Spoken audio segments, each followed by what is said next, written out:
customer facing, work with the customer to solve a problem, that kind of job. But I don't know that they entirely go away, and for a very good reason.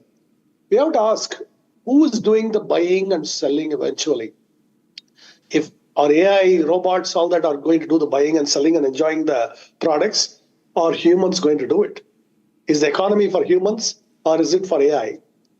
And if the answer is that humans will be in control, then ultimately the human economy will dominate. Humans will also be serving other humans and getting paid for it.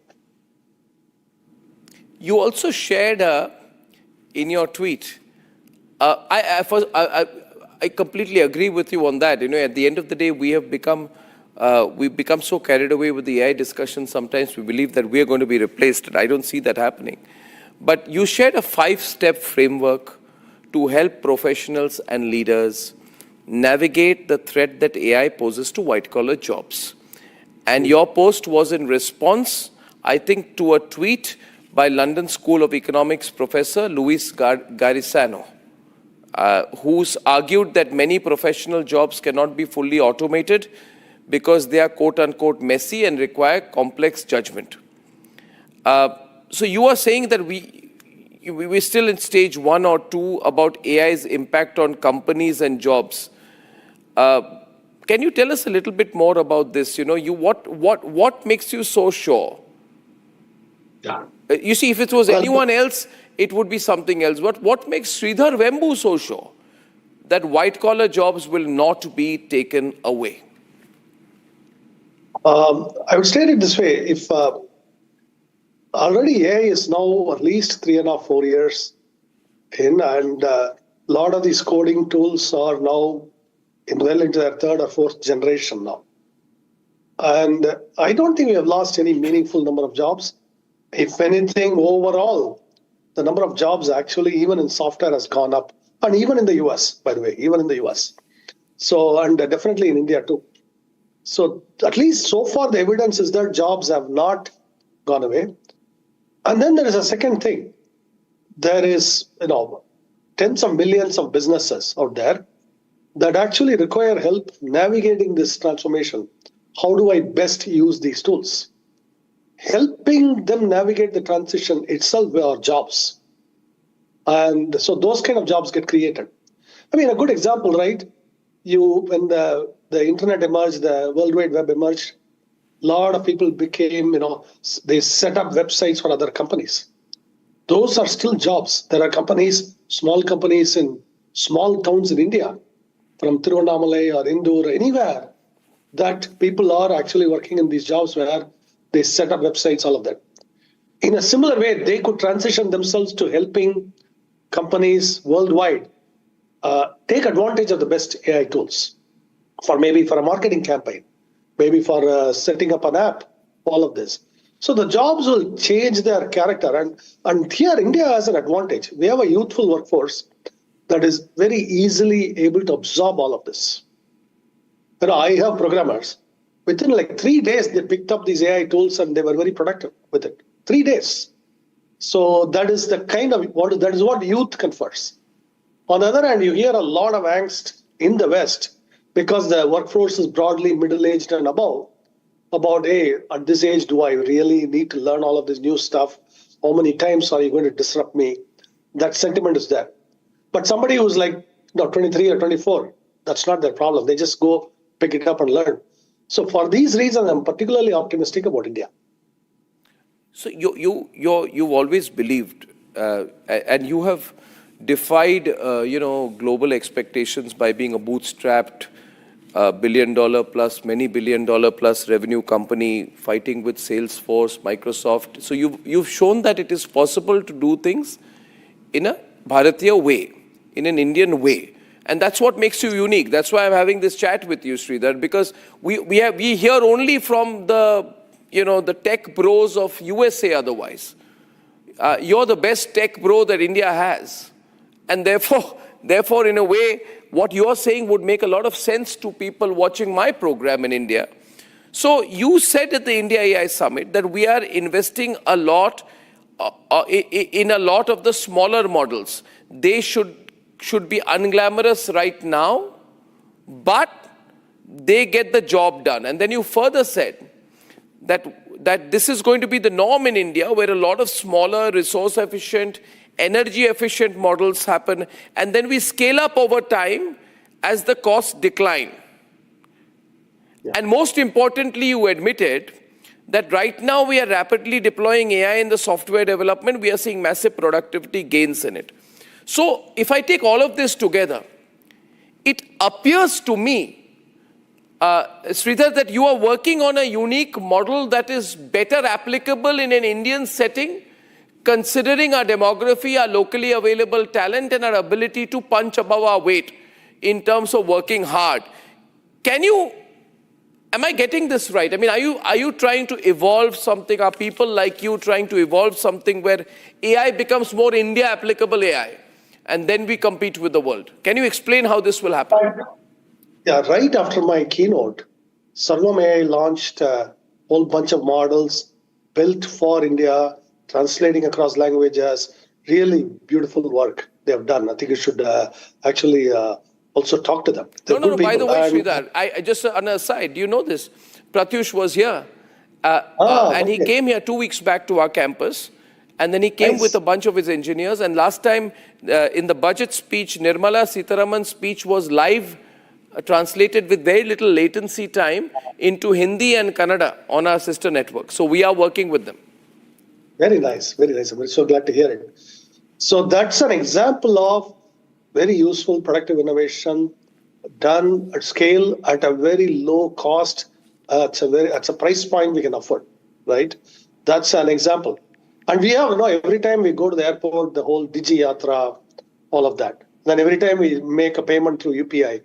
These are technologies that have now become ubiquitous in India, yet on a much lower cost footprint. In fact, UPI is a very good example where the entire payment network in India costs a few $100 million to run. The corresponding Western networks are tens of billions, maybe closer to 100 billion to run. They have at least 50 billion to run. So that's the scale problem we are talking about. So we are able to get this done. See, the UPI solves a problem at a much lower cost footprint. And similar way, I believe, AI, the same way it will arrive in India, it will be everywhere. And just like UPI or any of these, we will take it for granted. We won't even notice them. They're doing us valuable service. And like, for example, this interview would be live, listened to in Tamil and all the languages. Nobody will think twice about it at that point. That's what I think will happen about AI. Okay, so simple question. For Sarvam to get where it has, and it has a very proud IIT Madras base with the great Professor Kamakoti also inspiring them. In fact, he connected us to them first. But are you saying that for a American model to reach the level that Sarvam has today, and you have seen what they have presented at the AI Impact Summit, it would have taken much more capital, or the route would have been different? They definitely take a lot more capital. And it is also, see, there is an analogy earlier. If you look at cars made in America versus cars made in Japan, the Japanese cars were always much more fuel efficient and much more resource efficient. Yes. Okay, this was always true. I think we are going to see a similar thing in this digital technology, AI, all of it. We will put up much more efficient technology. And this is a big issue today because the data centers needed to run these are running into billions of dollars, gigawatts of power. So we need resource efficient, capital efficient models, systems. And that, I believe, India has a unique advantage in creating them. Now, I want to also address, so if there's a young person watching today, Sridhar, and their question would be that,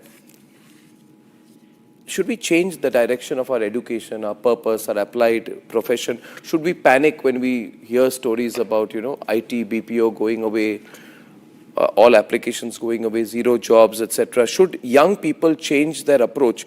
Because you said, I was hearing you said that with our vast youth population, we have the most AI enthusiastic population, you mentioned them, in the world.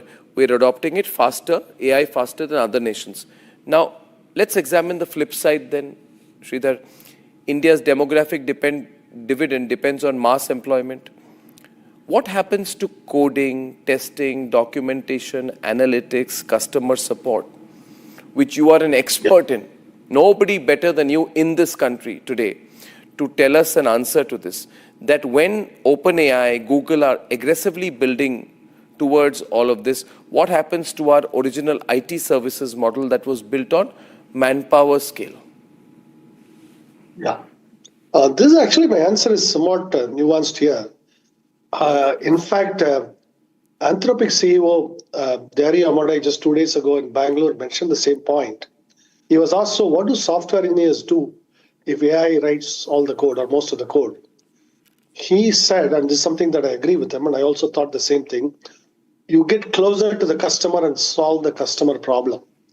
So you become what in the industry they call them forward deployed engineers. That means, Republic TV needs IT systems, analytics, whatever. There will be people working closely with you to solve the problem quickly. The idea is it could be days to production, days to creating value, to delivering the value for you, rather than months or years that current IT systems take. This could actually accelerate the number of projects you will do. Like there are many places where a lot of things are in our wish list that I need to get done, but they never got done because of lack of resources, not just money, but also human resources to get it done. All of those may come to be now. You may have a couple of people doing all of this very rapidly for your own company, for example. So this is how I see the evolution. So it is not time to be pessimistic. What I would tell young people is, and this is true before AI, do you have solid grounding in your engineering skills, whichever area of engineering you are in, or you're a very good software engineer, or you're a very good computer science person, or you're a very good mechanical engineer, civil engineer, all of that. That is non-negotiable. And you only learn by doing. In fact, there's another thing that came up in the panel yesterday by our education ministry, was that a couple of people felt that AI is leading to erosion of skills. If you rely too heavily on AI, you are losing your critical thinking skills. So I would advise our youth to make sure that you have a solid grounding. It's the same thing we emphasize to kids.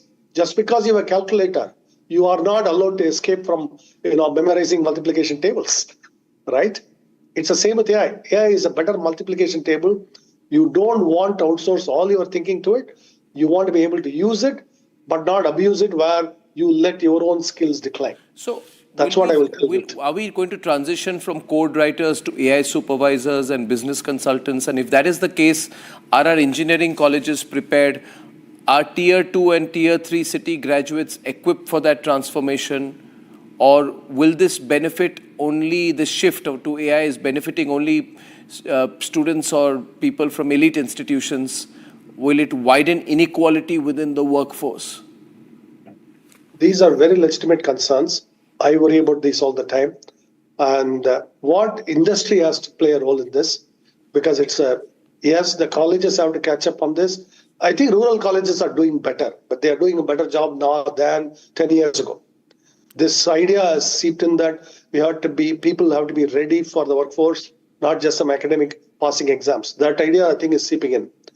But more than that, the industry also has to partner with these colleges and have training programs, skill development, so that the people coming out of colleges are ready for the workforce, ready with the skills. So it's actually both responsibility of both the academic institutions as well as the industry. Therefore, broadly, are you advocating smaller, resource-efficient models as India's norm? Is that going to be the factor in the future also? Or will we have to change our strategy? I'm hearing you. I'm hearing what Ashwini Vaishnav has said here. I also heard what Ashwini Vaishnav said in Davos. I'm sure you saw him there when he gave it back to somebody who said, you are not tier 1 AI, and then he gave his own clear answer. So we are talking about, I would say, frugal AI, right? Or not austere AI, but frugal AI. Hardy, frugal AI. But can we afford to remain focused only on that? Does it risk technological overdependence later, 10 years down the line? It's a really good question. The way I would bet is the way the frontier labs are evolving, they are throwing a lot of resources at a problem that if they could take the time, if they could afford to take the time, they would solve it more efficiently. But efficiency is thrown to the winds because that's number one in the show. don't have pressure to stay number one. You can actually invent all of these more efficiently. It will take time, but it will achieve the same ends much more efficiently. Which is why the Japanese auto industry is an excellent example where they came up with truly much more efficient engines and efficient cars because they took the time. They took the extra time to do it. They were not in a rush. So by actually being a little bit behind, it's not going to be that we will never catch up. It is that we may build more efficient solutions to these problems. I have seen this in my own professional life, this happen. So that's why I will bet on that idea. There's so much public anxiety after this Khosla's comment, I know I know you're going to be very diplomatic about it, but there is, without mentioning Mr. Khosla, I don't want to make it a Khosla versus Vembu debate. That's not my intention. But IT companies recently have panicked a little bit. They are removing employees, migrating onto AI models. Is AI becoming a margin expansion strategy? Are companies reinvesting productivity gains into workforce upskilling, or are they quietly saying, let us remove headcount to just improve our profitability margin in the short term? What's your reading? What's your advice to these companies? I'm not naming any. You know exactly which, many Indian companies as well. Yeah. See, recently I met a couple of people from an IT services company. What I was surprised by is the kind of project they were doing. They were helping an insurance company in the UK adopt AI tools for claims processing, all of that. And the work they were doing, actually, in fact, the reason I talked to them was I was actually interviewing them for our own AI teams. They were doing really good work. All of this talent is there in humble places doing really good work. I have seen people in GCCs in India helping their parent companies adopt AI. These are not tech companies. These may be in some other domains. Indian talent is helping them adopt AI for specific problems.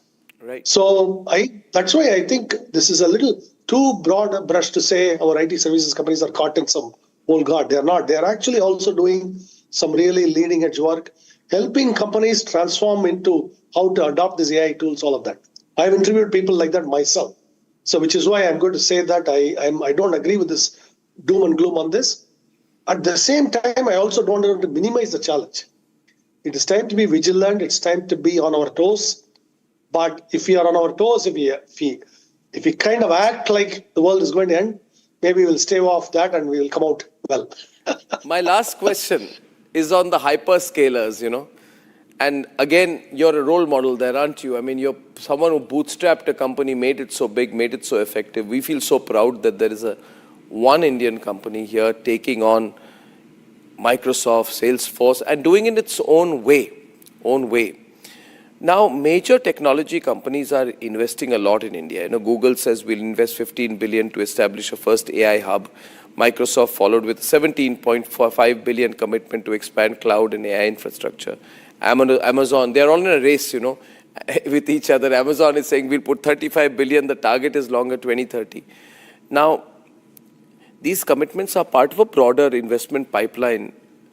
If hyperscalers pour billions into India,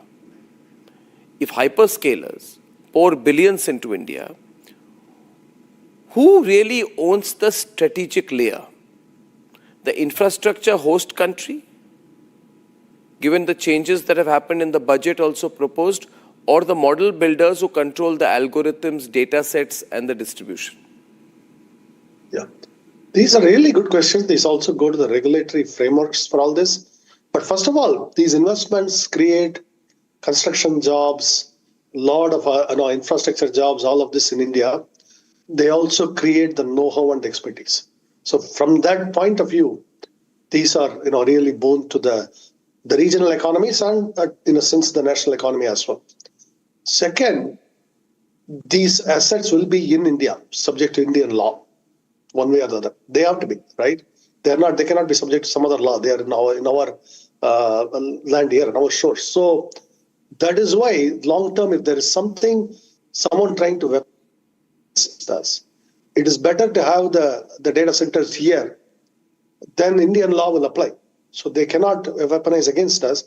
I think those companies know that too. So they are coming not because I don't see it as they want to conquer India so much as they cannot live without the vast potential of the Indian market. China is shut out for them. India is the biggest potential market out there. So they want to be here. The 4 trillion economy could become 20 trillion, 30 trillion, 40 trillion in the next 20, 30 years. So they would rather be here. But what we have to make it clear to them is they are subject very much to Indian law, which I think our government is doing a good job reminding them of that, but they have to be reminded of that. And I think once we strike that balance, I would be, I say I'm a nationalist. At the same time, I want these companies, I would rather that they be here and operate here than operate elsewhere and just sell to us. So absolutely. Well, I think that's as clear and direct an answer as possible. Well, I think this 20-25 minute conversation will help clear a lot of doubts in the minds of people. And is there something you would say to a 21-year-old or a 25-year-old today interested in technology at a broad level that I can wrap this up with?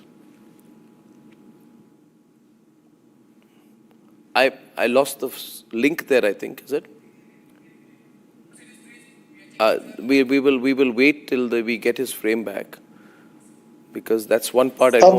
Yeah, I lost you there. Can we, because we lost your video there, can you come again? My question was, what would you say to a 25-year-old about AI and its potential on their life? First, experiment with these tools. Don't just read about them. Don't just study them, but actually go learn how to use them and play with them. So even pay for some of the small subscription, because some of the best models are only if you pay them. Also play with the free models, all of that, the Chinese models, everything. Get to learn their strengths, their weaknesses, how to get the most out of them. Those skills will be very valuable, because you may be able to help some company somewhere who immediately needs to get on these and they don't have that talent pool for it. You can teach them. That would be a job for you. So that's why I say learn. That's what I tell my people too. Fantastic. That's very practical advice. I cannot thank you enough for doing this. This has been a very useful session, very, very timely.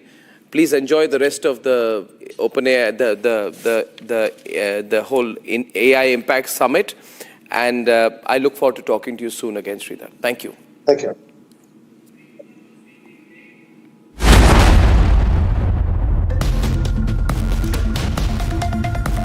Amity has one of India's most advanced supercomputing facilities for AI research and teaching. Equipped with world-class facilities, the center drives interdisciplinary research and industry-academia collaboration, preparing students for disruptive AI technologies. Committed to India's global tech leap, Amity is proud to be the knowledge partner at India AI Impact Summit.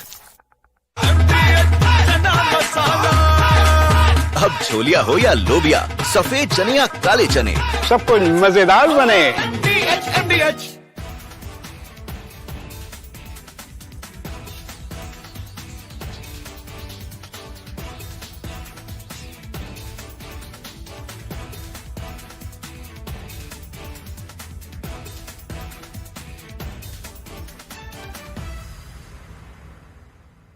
थोड़े में ज्यादा स्वाद यही तो है इसकी खास बात। वाओ मामा, क्या स्वाद है? अरे मेरे राजा। Himanta Biswa Sarma, good evening. Good evening. And everyone across the countries watched your press conference yesterday. Yes. Now, you see, now that you've done the press conference, you've made some very, very damning allegations against Gaurav Gogoi. Yes. Are you doing it? First question, let's have it out of the way. Are you doing it?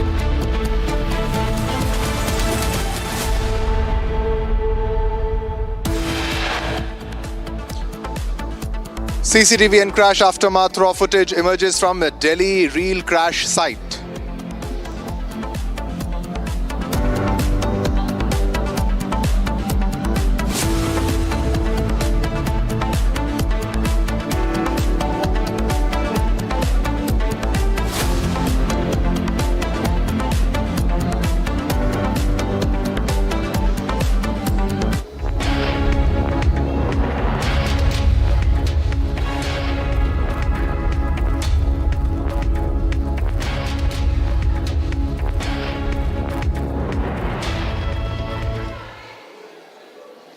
All right, viewers, now let's move on to our next top story that we are getting right now, and it's about Vijay Mallya. I'll get you all the details of this. The Vijay Mallya has informed the Bombay High Court that he's prohibited from leaving the country, and that he cannot physically come to India, and he cannot join through the High Court's proceedings. And this is the latest that we are fetching. Now, this comes from the fugitive, that is Vijay Mallya, who has said that he is prohibited to leave the country.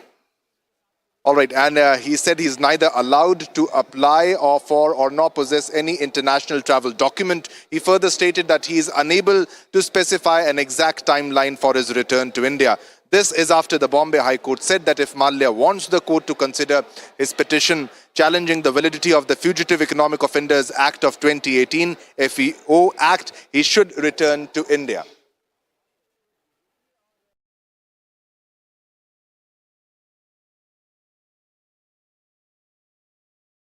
All right, so this is after the Bombay High Court has said that if Mallya wants the court to consider his petition challenging the validity of the Fugitive Economic Offenders Act of 2018, that is the FEO Act, he should return to India. So the court had asked him to come to India and take part in the proceedings, but this is coming from Vijay Mallya, the fugitive Vijay Mallya, the liquor baron fugitive Vijay Mallya, who is saying that he cannot come to India, that he is prohibited to come to India, and because of this, he cannot join the proceedings. He cannot come to India and join the proceedings, and because of the prohibition, he cannot be attempting to leave England and Wales, and is neither allowed to apply for or nor possess any international travel document. He also further stated that he is unable to specify an exact timeline for his return to India.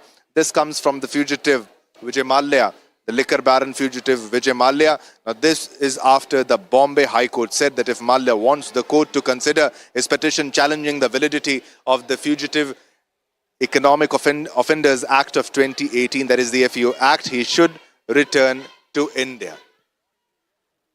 Vijay Mallya claims that he is prohibited from leaving the country. He cannot leave the country. He cannot leave England, Wales. That is what's coming from Vijay Mallya. He's trying to evade the proceedings. He's trying to evade the Indian judiciary, the Indian law. And he said, I cannot come to India. I cannot leave this country. And I also can't tell. This is what I quote Vijay Mallya is saying. He said, I cannot leave the country, and I can't even tell you when I'm going to come back to India. All right, we have Sarthak joining us live for more details in this story. Sarthak, so again, Vijay Mallya is trying to evade the Indian judiciary, is not ready to face the Indian law. He knows that he has done something that is really, really wrong, and he will be sent to jail. So it's another trick. What arguments are being put forward by Vijay Mallya in this entire case? Over to you, Sarthak. Shivam, on the previous date of hearing, the Bombay High Court had asked Vijay Mallya to be physically present in the court and to record his statements physically in the court. But in today's hearing, Vijay Mallya informed the Bombay High Court that he has been legally barred from leaving England and Wales. He has submitted through his counsel that he's not permitted to apply for or hold any international travel document, and therefore that prevents him from any kind of foreign travel. Because of these specific restrictions that have been imposed over him, he stated that he is unable to provide any form of concrete timeline as to when he would be able to return to India. He has also submitted through his counsel that his continued stay in the UK, and the reason for him staying in the UK is due to the legal constraints that have been imposed over him by the UK authorities. And it is not his voluntary decision to refuse to return to India. At this point, all we can say that this statement appears to be aiming at a very pertinent issue that he wants to address, that he is not absconding, or he is not apprehensive about returning to India because he does not want to go under scrutiny by the Indian law. but there are some restrictions that have been imposed upon him by the UK authorities, due to which he is unable to return to India. That is what he's trying to imply through his submissions today in the Bombay High Court. But also, Sarthak, more details, if you can share more details in the story. This is not the first time that Vijay Mallya is trying to evade the Indian judiciary, is trying to avoid the Indian law because he knows he has done something that's really wrong. Now, he was given a chance that he could have joined the proceedings. Otherwise, how will he claim that he has not done anything wrong? More details in this story, Sarthak. Well, certainly, he has been accused for defaulting on loans that have exceeded nearly 9,000 crores that he borrowed from a consortium of banks led by SBI. There are some serious allegations against him regarding diversion of loan funds. There is some criminal conspiracy and cheating also involved.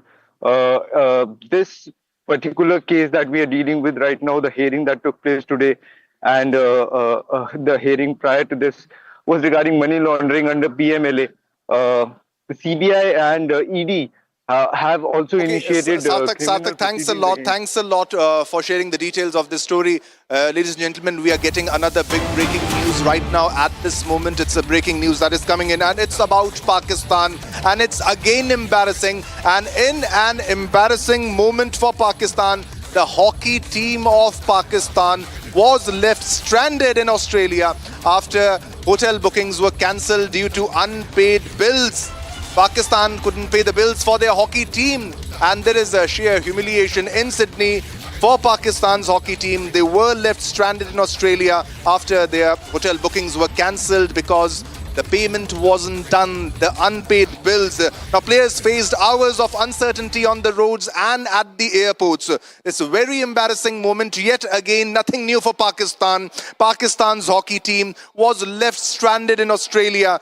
Now, the hockey team was left stranded in Australia after their hotel bookings were cancelled due to unpaid bills. The bills were not paid of the hockey team because Pakistan doesn't have money. The corrupt politicians of Pakistan and the Pakistani administration don't want to spend money. मेरे मित्र और भाजपा के प्रदेश अध्यक्ष, राज्यसभा के संसद सदस्य श्रीमान समीक भट्टाचार्य जी और आज इस पवित्र अवसर पर देश भर से और पूरे बंगाल से आए हुए सभी भक्तजनों को मेरा हरे कृष्ण। सबसे पहले आज सुबह मेरी देश के सम्माननीय प्रधानमंत्री नरेंद्र मोदी जी जोड़े के साथ बात हुई थी। मैंने उनको कहा कि आज मैं सरस्वती ठाकुर महाराज की 152वीं जयंती में मायापुर जा रहा हूं। उन्होंने बड़े मन से और भाव से आप सभी को हरे कृष्ण कहा है।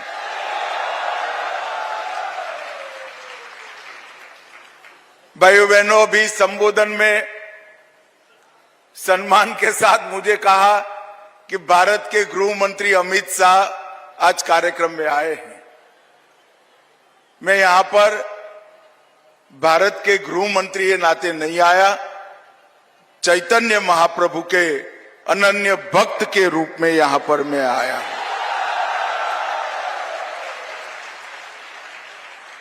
कई बार मायापुर आने का विचार हुआ, बदलता गया।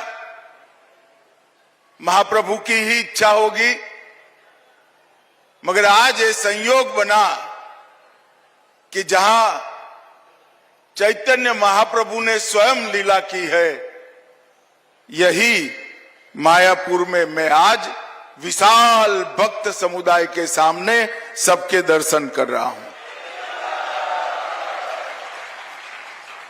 और आज परम पूज्य श्री भक्ति सिद्धांत सरस्वती ठाकुर महाराज का 152वीं जयंती का समारोह भी है।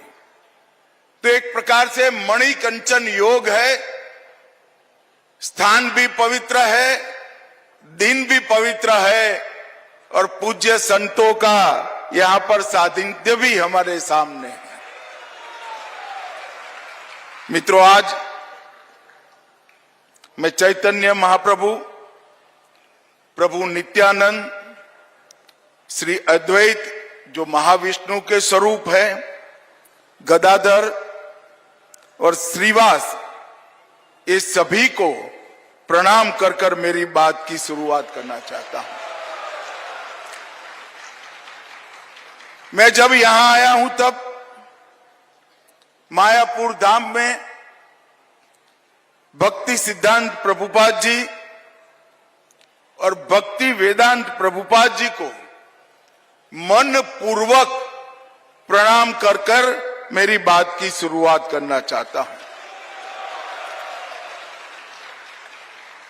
क्योंकि ये दो महापुरुषों ने ही श्री चैतन्य महाप्रभु ने जो भक्ति आंदोलन की शुरुआत की, उसको न केवल आगे बढ़ाया, आधुनिक बनाकर युवाओं में और विश्व भर के आत्माओं के कल्याण का रास्ता प्रशस्त करने का काम किया।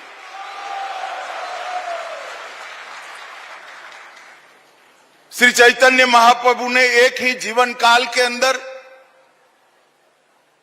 देश और दुनिया के कई अंधकार के अन्य अज्ञान के अंधकार से पीड़ित आत्मा के उद्धार का, भक्ति का रास्ता प्रशस्त किया। गुण अवगुण, अच्छा बुरा तो इंसान में बसता है, इंसान में रहता है, मगर जब व्यक्ति अपने अस्तित्व को विलीन कर कर श्री कृष्णमय हो जाता है तो सब अच्छा ही अच्छा हो जाता है। और यही रास्ते पर श्री चैतन्य महाप्रभु ने कीर्तन, नृत्य, भक्ति संगीत और गीता का अगाध संदेश बहुत सरल तरीके से पूरे पूर्वी भारत में उत्तर पूर्व तक, नॉर्थ ईस्ट तक पहुंचाकर कई अज्ञानी जीवन में प्रकाश का उजियारा, भक्ति का दीपक प्रगटाने का काम किया। और वही आंदोलन को परम पूज्य भक्ति सिद्धांत प्रभुपाद और पूज्य भक्ति वेदांत प्रभुपाद ने न केवल आगे बढ़ाया, इसको आधुनिकता के साथ जोड़कर युवाओं को और समग्र विश्व को अपने आत्मा के कल्याण का रास्ता प्रशस्त किया। आज बहुत पवित्र दिन है। चैतन्य महाप्रभु के प्रिय सेनापति और गौड़ीय मत के संस्थापक, जिनको हमारे गुजरात में युग आचार्य भी कहते हैं, श्री भक्ति सिद्धांत सरस्वती ठाकुर प्रभुपाद का आज 152वां जयंती है। और आप सभी लोग श्री कृष्ण के, भगवान नरसिंह के और श्री भक्ति सिद्धांत सरस्वती ठाकुर प्रभुपाद के गुणगान करने के लिए यहां आए हैं। मैं भी आज बहुत समय से जो टलता जाता था, वो स्थान का मुझे भी यहां आकर मेरी चेतना को जागरूक करने का मौका मिला है। इसलिए मैं मठ के सभी लोगों का बहुत बहुत धन्यवाद करना चाहता हूं।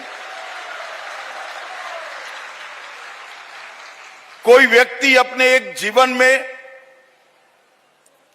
1 अरब बार श्री कृष्ण जाप का संकल्प ले, वो ही बड़ी बात है। एक कोई व्यक्ति तय करे कि मैं मेरे जीवन में 1 अरब बार प्रभु श्री कृष्ण का जाप करूंगा, ऐसा संकल्प लेना ही बड़ी बात है। मगर अपने जीवन के कालखंड में वो संकल्प पूरा करने का काम श्री भक्ति सिद्धांत सरस्वती ठाकुर जी ने किया। ये दुनिया के लिए एक अनुकरणीय उदाहरण है मित्रों। एक जीवन में 1 अरब बार श्री कृष्ण का नाम स्मरण, एक बार भक्ति के साथ श्री कृष्ण का नाम स्मरण करने से ही चेतना जागृत होती है, ऊर्जा की प्राप्ति होती है। कई सारे मन के सामने पड़े हुए अज्ञान के अंधकार दूर हो जाते हैं। हम कल्पना कर सकते हैं कि एक व्यक्ति ने एक जीवन में 1 अरब बार श्री कृष्ण का नाम जप किया, वो व्यक्ति ने अपने जीवन को सच अर्थ में श्री कृष्णमय कर दिया। और वही रास्ता उन्होंने गौड़ीय मठ के माध्यम से सबके सामने रखने का काम किया। आज कदाच 100 साल के बाद कोई ये बात को बोलेगा तो दुनिया में इसको मानने के लिए कोई तैयार नहीं होगा कि 1 अरब श्री कृष्ण नाम स्मरण कोई कर सकता है। श्री भक्ति सिद्धांत स्वामी जी ने धर्म को कई प्रकार की मान्यताओं की रूढ़ियों से बाहर निकालने का काम किया। उन्होंने एक सिद्धांत प्रस्तापित किया कि आधुनिकता धर्म की दुश्मन नहीं है, आधुनिकता से ही धर्म आगे बढ़ता है, वो धर्म की साथी है। और एक जमाने में प्रिंटिंग प्रेस को वर्ज्य माना जाता था। सुनना, याद करना, इसके माध्यम से ही भक्ति पनपती थी, बढ़ती थी, फैलती थी। उन्होंने प्रिंटिंग प्रेस को बृहत मृदंग का नाम देकर ये बताया कि मृदंग की आवाज तो कुछ दूर तक जाती है, मगर प्रेस में छपी पुस्तक 7 सागर बाहर जाकर भी भक्ति का प्रचार करती है। और ये रूढ़ी तोड़ने में बड़ी हिम्मत चाहिए मित्र। जब श्री कृष्ण के प्रति भक्ति अचल हो, अनन्य हो, उसके प्रति श्रद्धा दृढ़ हो, तभी रूढ़ियों को तोड़ने का साहस आ सकता है। और उन्होंने ये जो आध्यात्मिक इनोवेशन किया, नवाचार किया, इसके माध्यम से ही आज इस संप्रदाय विश्व के 7 खंडों के आत्माओं के कल्याण के लिए कार्यरत हो पाया है। मैं मेरे सार्वजनिक जीवन में कई बड़े बड़े धर्म पुरुषों को मिला हूं, मन पूर्वक श्रद्धा के साथ प्रणाम भी किया है। मगर मुझे अहमदाबाद में इस्कॉन मंदिर में एक साधु ने बताया कि जब कोई शिष्य उनको प्रणाम करता था तो वो सामने से कहते थे दासोस्मि, मतलब मैं तुम्हारा सेवक हूं। अगर ये भाव मन में है तो ईश्वर कभी भी दूर नहीं रह सकता। जिनके मन में ईश्वर बैठा है वो अपने आप को सभी का दास कहता है। और उन्होंने गुरु की व्याख्या बहुत सुंदर की थी। उन्होंने कहा, जिस दिन गुरु सोचने लगता है कि मैं गुरु हूं, तो गुरु शब्द में से ऊ निकल जाता है और गरु ही बच जाता है। गरु का मतलब जानवर होता है। गुरु वही है जो सबके सेवक के भाव से शिष्य को बड़ा करे, छोटे से बड़ा करने वाला ही गुरु होता है। जिसकी समझ छोटी है, ज्ञान छोटा है, इसकी समझ और ज्ञान को बड़े करने वाला ही गुरु है। और मैं आज भक्ति सिद्धांत स्वामी प्रभुपाद को मन पूर्वक कहना चाहता हूं कि आप एक सच्चे गुरु थे और गुरु पद का परिचय भी समग्र विश्व को आपने कराया है। इन्होंने जाति के बंधनों को तोड़ने के लिए भी ढेर सारे काम किए।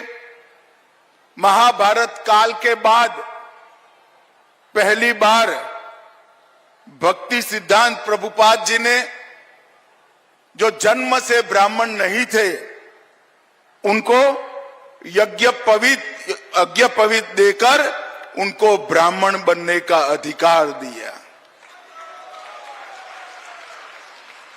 उन्होंने कई प्रकार की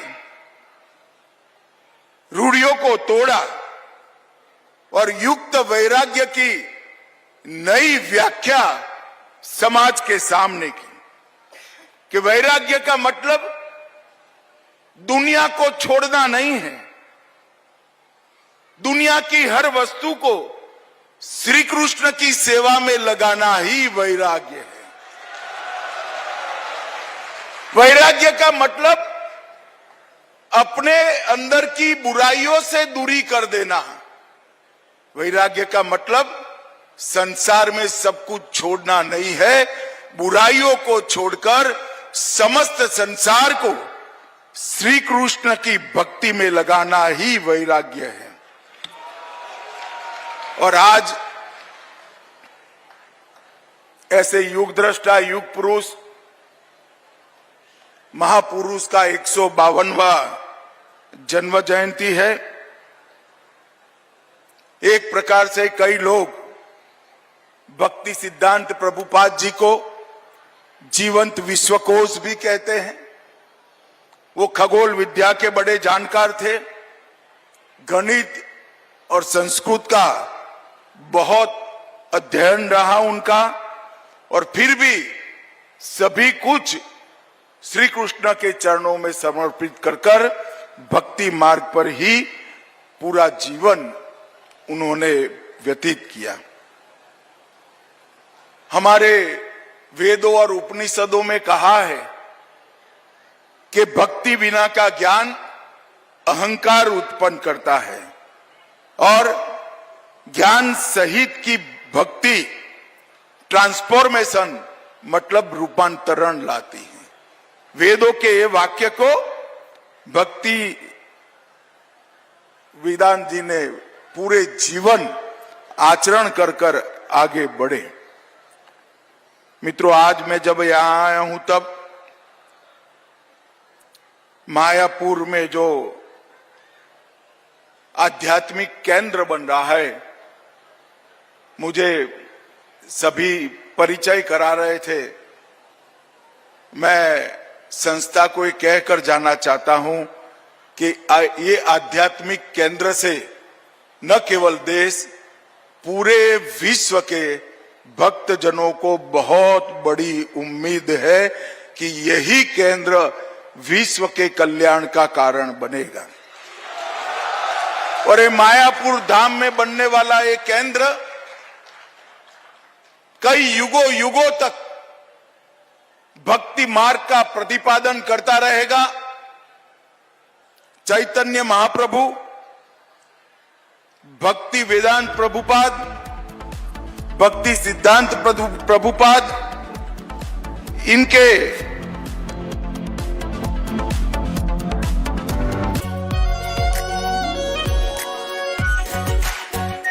are pure shahi paneer masala, delicious, healthy everyday. केसरिया से मन जोगी हुआ रे, दिल झूमे देखो मतवारा हुआ रे। केसरिया से मन जोगी हुआ। हर पल मनाओ केसरी त्योहार। विमल, बोलो जुबान केसरी। आधे बाउल दही में 4 चम्मच MDH चटनी पुदीना मसाला डाला, स्टर करो, पुदीना चटनी तैयार। MDH चटनी पुदीना मसाला। I am absolutely fed up, like you are, I'm sure, with the U-turns of the BCCI and the ICC and cricket politics. And I feel bad, like every citizen of India does, that these people, because they want to make some money over cricket, are ready to compromise the nation. Terrible. Pakistan has taken another magnificent U-turn in its decision to not play, not play, not play, keep changing its mind, ladies and gentlemen. First they say they stand with Bangladesh, then they said we stand with them so much that we don't participate in the World Cup. Then they put Shehbaz Sharif in front and he said we've taken a clear decision not to play cricket with India because we are backing Bangladesh. Listen to what Shehbaz Sharif said. T20 World Cup जो है उस हवाले से हमने बड़ा वाज़ेह stand लिया है कि हम हिंदुस्तान के ख़िलाफ़ जो मैच है वो हम नहीं खेलेंगे क्योंकि पाकिस्तान ने कहा कि ये खेल का मैदान है, ये सियासत नहीं है। खेल के मैदान में सियासत बिल्कुल नहीं होनी चाहिए। हमने एक बड़ा सोच समझ के हमने स्टैंड लिया है और इस हवाले से हमें बांग्लादेश के साथ पूरी तरह खड़े होना चाहिए। That's what he said.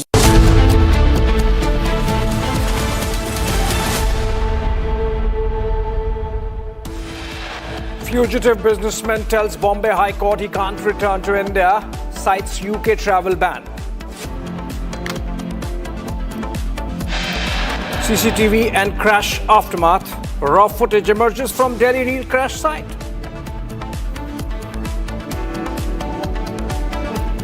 As Ajit Pawar's family seeks CBI probe for Baramati crash, key meeting at Civil Aviation Ministry underway.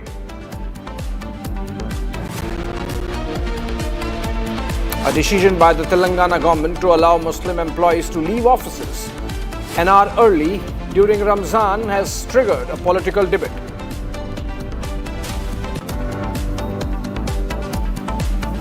A huge claim by Pakistan hockey team, which was humiliated in Sydney, claims they were asked to lie so that India does not report story.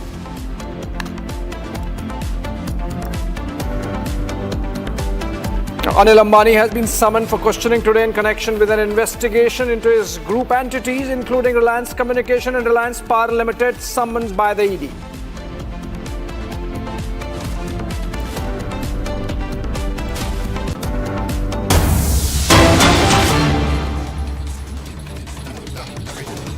With. James, I'm going to ask you about the elephant in the room that everyone wants to know, which is jobs, right? Now, I was listening to some of the things you were saying at Davos, and it was very interesting. You were talking about how with every technology shift, there are jobs that change, that go away, and then there are jobs that get created. But they don't happen at the same time. There's a lag. So two questions. One, how do governments deal with this lag, right? Especially a young demography like India. And two, what do we have to do to ensure that we come out of this as a job creator? No, I think it's probably one of the most important questions that I think countries, governments, and society is going to need to think through. And I think it's important to keep in mind that when you're thinking about the question of AI and jobs, it's actually worth thinking about specific tasks as opposed to whole jobs, because most jobs are made up of a constituency of different tasks. And when you look at that, you suddenly realize that, as you said, you may have some occupations that will decline, many that will grow, and many more that will actually change. And I think it's important to keep that in mind. So what happens is, when you look at these questions sector by sector, or occupation by occupation, you see a lot of transitions going on.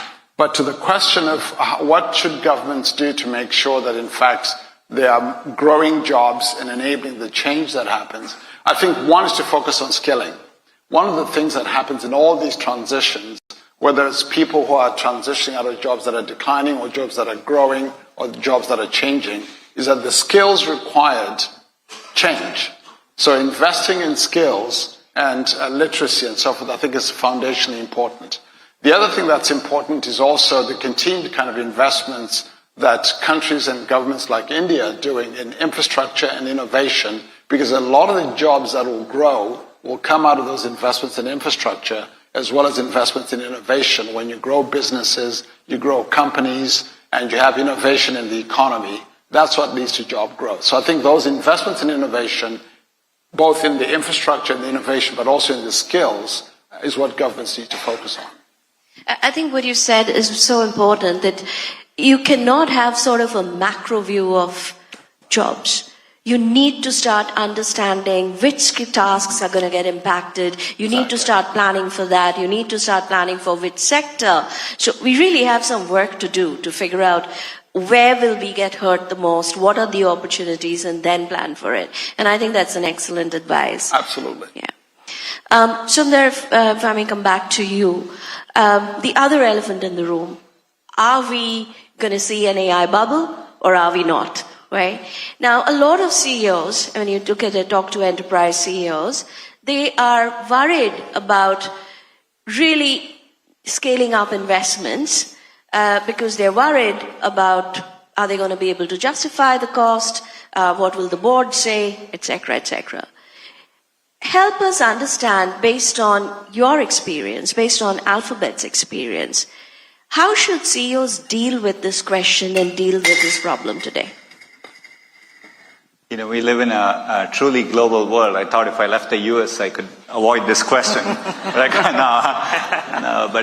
look, it shows, look, I think it's an extraordinary moment. I think we are investing to meet that moment, right? I think in some other context, Demis has spoken about this as the industrial revolution, but 10 times faster and 10 times larger. And if you go back and look at the railroad investments or the national highway system in the US, I mean, these are such leveraged investments, and you drive so much growth and value on top of that. I view this as a transformational moment like that. As Google, I think we are fortunate that we've been focused on this technology for over a decade, and be it search, be it YouTube, be it cloud, be it emerging businesses like Waymo or isomorphic labs, I think they're all getting better and growing based on this one technology underneath. So we can generate a return there. Just as an example, cloud alone in the last year, the backlog has doubled year on year to $240 billion. So that shows the potential for return on the other side. And so we are investing to meet that demand. And, that's what makes this an exciting moment. So I think the investment makes sense given the progress in the technology we are seeing and the opportunities we see on top of it. Demis, I have to ask you the third elephant in the room, which is, what on earth is AGI? Because, we keep hearing about it, and the more we hear about it, the more we feel like we're trying to build something that is going to control all of us. And then the question is, why are we building it? So what is it? Is it really the end goal to control? Is the end goal to augment prosperity? And help us understand your take on it. And also, how should India be thinking about AGI? Or if we need to prepare, what should we be doing? Well, the first thing I'll say is that the reason I've worked my whole career on AI is because I think it could be the ultimate tool for accelerating scientific discovery and areas like medicine. So things like AlphaFold, I hope, will be the first of many advances showcasing that. And then we can apply that to help us tackle many of the challenges facing society today, from disease to climate to inequality. So I think AI on the upside, the opportunity has, and AGI in the limit has that potential. In terms of, defining what AGI is, I've always defined it, have a high bar for AGI, which is a system that exhibits all the cognitive capabilities that humans have. Now, the reason that's important is the human reference point is because the brain is the only evidence we have, the only existence proof we have that general intelligence is possible. So it's kind of, we won't really know we have a fully general system unless it's able to do a lot of the things that we sometimes take for granted. Things like creativity and long-term planning and better use of memory. And so today's systems, they're impressive, but they're not there yet, in my opinion. And I think we've still got a way to go, at least another 5-10 years to go. But certainly in the next phase, the next decade or 2 decades, I see it as the sort of ultimate enhancement tool for us and human scientists, human experts, but also the youth of today. And this is what was exciting, seeing that in India here in this visit, is we'll have access to these incredible tools. So whatever that means, building businesses, creating art, I think they'll be sort of almost superpowered to do that with these access to these tools that you can access from anywhere, the most cutting edge tools in the world from anywhere, including from India. So I think it's going to be a very exciting moment, but there are also risks too that we have to take into account. You mentioned jobs earlier, but there's also technical risks of making sure these systems stay within their guardrails and they serve our purposes and what we want as humanity. And then furthermore, the economic question of sharing the benefits that that's going to bring widely and equally to across the world. So these are all big challenges still to come. But the potential's there if we do it in the right way. All right, we are staying put at Bharat Mandapam, where the AI Impact Summit, a global AI Impact Summit, is panning out. In fact, French President Emmanuel Macron, who was in Mumbai yesterday and is in Delhi today, is speaking. Let's listen to him.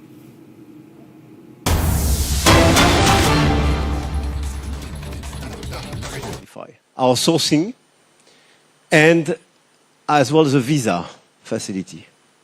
To have a visa which, meets the expectation of the students and is appropriate. For instance, if you have a PhD, I don't know how many years it took for you, 3 years, somebody. So if I give you a visa for 1 year, I'm a little bit crazy. I create a sort of uncertainty, and probably we deliver the visa for 1 year, and you have to renew it and so on. So it's not optimal. So on the French side, we will clearly streamline this approach in order to have something which meets the expectations and is much more practicable for the students and the schools. And by Rush, precisely, we will establish better connections in order to have a better sourcing. Because India, 10 years ago, 15 years ago, was not the #1 source of students. Let's be honest. So I want our universities and high school to do much more, but we will do as well much more in terms of administrative facilities. At the same time, I want all the Indian students to be sure that if you come to France, you have the best-in-class teaching, you have access to the research centers, and exactly the ecosystem you mentioned. With a lot of interdisciplinarity, you have, if you study in AI, you can have both, obviously, data scientists, mathematicians, you can have fundamental research with clearly the interaction with startups, but you can have as well interdisciplinarity with philosophy and other disciplines, because it's super important to have the model of AI we do believe in. And this is exactly what we have on our campus. And I want you to be sure that you can have all your different lessons, your approach, in English. Because I know that sometimes they're still exchanging with a lot of students. They say, I will not join France. I don't have a sufficient level in French language. No. You can come for a PhD, even for a master degree, and you will be teaching French. In English, sorry. Obviously, you can learn French in parallel, but you will be educated and you will have all the facilities in English. And it's very important to have that in mind, to convey to all the students here in India that we do have these facilities and this access. And my last point, because sometimes there is a source of misunderstandings, I'm making my pitch for attracting more Indian students, as you see. It's a strange argument, but in France, the cost of studies is largely less expensive than in a lot of other countries. It's not the signal, it's bad quality. I'm serious. I had a lot of students saying to me, okay, it's almost for zero. It should be a terrible level of quality. Because everywhere in the rest of the world, you have to pay a lot of money to have 1 year. It's our, I would say, collective choice in France. The taxpayer contributes much more than the student. It's more fair. You can have some contributions are non-French students, but it's much more limited than in the equivalent Anglo-Saxon universities. So we can ask for some fees. It depends, and I think it's good that each university and each high school has its own model and will be free to have its own model. But we are very far from the level of fees in the Anglo-Saxon universities. But just take it as a collective choice, but not a signal that there is a lower quality. It's not true at all. The government is paying for the difference. This is my clarification after several interactions with students. So I clearly invite much more Indian students to come at master or for a PhD and to share the experience you had, because I really believe that we can provide a unique experience, and you pitched France much better than I could do.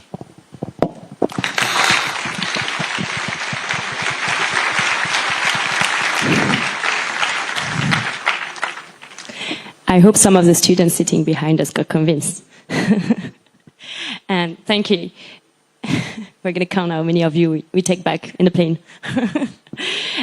Great, thank you, Mr. President. I mean, obviously, this is the AI Impact Summit, and everything we shared is particularly true when it comes to AI, because as you rightly said, one of the reasons you came to France is because you have such an interdisciplinary approach, and when we think about AI, there's probably not single technology that is so interdisciplinary. So this week is the AI Impact Summit. And I think we had discussions here today, but all around the city about how AI is a technology that basically we only get probably once a century. That changes everything, from the way we learn, from the way we get informed, from the way we cure disease. We're in one of the most prestigious hospitals here. It changes the way we interact. It changes the way we access information. And as such, it can only be dealt when we bring a lot of different stakeholders in one room. And that's what we're doing with the AI Summit we did in Paris and that India is doing now. When you're thinking about AI, and you both work in AI, and I know you have this idea in mind on where you want to bring AI, and this is something we concretely share with our Indian friends. This is too much of an important technology to just be developed in the hands of a few companies. We need to think how we develop it with public good interest. And I know you both care about this topic very much. So maybe starting with Manan, based on your work, what would be your advice to this room, scientists here, but also people from the government, people from all around the world who are gathered in Delhi, so to make sure that we continue trying and pushing AI in the interest of public good, which was a key theme of our AI Paris Summit as well. Sure. So, we can just talk endlessly about AI, but I'll focus more on, something which is relevant for this discourse. So we have to see that as AI matures, as it becomes more and more useful, it will be adopted more. It will be consumed more. And if it is being consumed more and we are really serious about its social good, then it has to become more sustainable. It has to become more energy efficient. It has to become more green. So that is something that, at least in our work, we try to closely focus on, because we work on things like next forms of computing, semiconductor devices which take less energy. So, neuromorphic computing, bio-inspired computing. The essence here is that we need to cut down the power budget or the energy budget that AI systems consume. And I think, at least in the Indo-French context, this has a lot of relevance because both countries have strong commitment to AI for the wider good and also for sustainability. And, with our French partners, we are working extensively on building low energy AI systems. The work is quite complementary, just how the cultures are complementary. They work more on new materials. We work more on building systems with those materials or algorithms with those materials which are more energy efficient. So if you ask me to summarize, I would say that sustainable AI or getting the AI systems to be more green, more sustainable is what would make it enduring and what it would take to much larger scale of impact. And what we can do together. Absolutely. Thank you. Priyanka, do you want to add up to that topic as well? Yes, thank you for the question. And just to add to Manan, so AI for good, because AI, let's be honest, it's machine learning and among other forms of training data. And at the base, it's very, very technical. So it might actually scare people. So we need some mechanisms that, on one side, you're able to destigmatize this fear of technology and people not knowing what is behind. Even for us scientists, sometimes we're like, okay, what's behind this model? And on the sustainability aspect, it's also, we are training large amounts of data, but is it better to, focus on certain aspects? And that really depends on regulatory access, to the different data sets that we have. For example, we work on flood early warning systems, and I'm heading international strategy for this company. And so when we are doing trans-boundary training, how do we get access to that data? Even if we cross-collaborate with research teams, so we require the help of policymakers to make sure that the access to that data is fluid, so that we have more parameters that can help us with our training. Thank you. Manan, you're also a professor, and so one of the aspects I know you're thinking about a lot is the impact of AI on your students. Could you build a bit on that as well? Yeah. So again, especially for academic pedagogy, it's like an inflection point with the LLMs, the GPTs, the agentic systems. It's like a never seen before situation, and many things are not clear. We don't want to jump into stifling innovation before the systems mature, because we have to make sure that even the innovation is there. But the way I like to look at it is not in a negative sense, but it's really a beast which needs to be tamed both by the teachers and the students, for more efficiency, more productivity. At the same time, we need to protect the demographics. The session before spoke about the child protection. So we need to take care of the demographics. But there are n number of things, whether students can use agents in an examination, whether teachers can design a question paper with an agentic AI, or whether you can replace the classroom teacher with an avatar of a instructor. So there are many gray areas, but we need to ride this tide, and we need to really be able to tame. Both students and the teachers need to tame this technology for the wider good. Thank you. So you talked about sustainability, data access that led us to teaching, and you mentioned it, kids. In the session before with Minister Le Henaf, we had a great discussion on what should we do with those tools when it comes to younger generation? Because obviously the students you have in your classroom, they're probably not handling the aspects of those technology as well as younger generation, younger students, or actually not students at all, because younger and younger age, people are interacting with AI through so many different forms, but in particular with chatbots.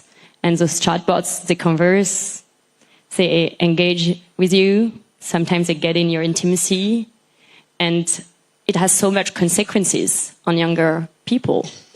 Professor Worms earlier today said, we were discussing how this can only be solved again as a global multi-stakeholder issue. And he said, that's probably a good example of sometimes with your partners, you can't rely on every definition of what's the best, but you can align and agree on what's the worst.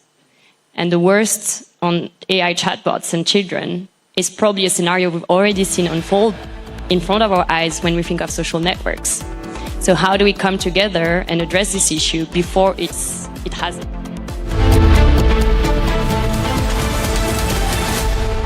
दादी के हाथों का जादू और खुशबू से महकता घर, माँ की मुस्कुराहट और खाने की सुगंध, MDH गरम मसाला, क्योंकि हर रिश्ता है स्वाद से जुड़ा।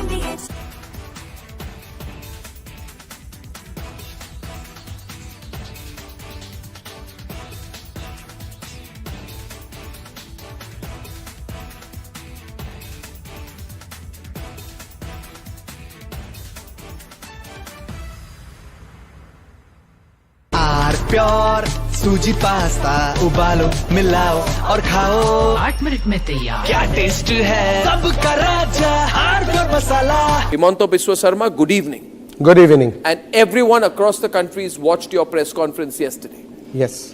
Now, you see, now that you've done the press conference, you've made some very, very damning allegations against Gaurav Gogoi. Yes. Are you doing it? First question, let's have it out of the way. Are you doing this because you're facing a huge test in your political career? with the Assam elections coming up, and he's the person Rahul Gandhi is putting up against you. Arnab, you know Assam. Even I produce a picture of Asim Munir and Gaurav Gogoi. Congress is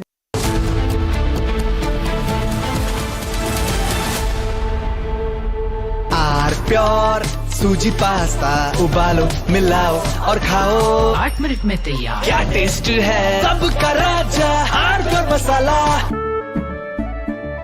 केसरिया से मन जोगी हुआ रे दिल झूमे देखो मतवारा हुआ रे केसरिया से मन जोगी हर पल मनाओ केसरी त्योहार। विमल बोलो जुबान केसरी। MDH की हल्दी मिर्ची धनिया करे कमाल रंग दे ये खुशबू दे ये तीखा ये कम पड़े क्या निराला MDH masala. I am absolutely fed up, like you are, I'm sure, with the U-turns of the BCCI and the ICC and cricket politics. And I feel bad, like every citizen of India does, that these people, because they want to make some money over cricket, are ready to compromise the nation. Terrible. Pakistan has taken another magnificent U-turn in its decision to not play, not play, keep changing its mind, ladies and gentlemen. First they say they stand with Bangladesh, then they said we stand with them so much that we don't participate in the World Cup.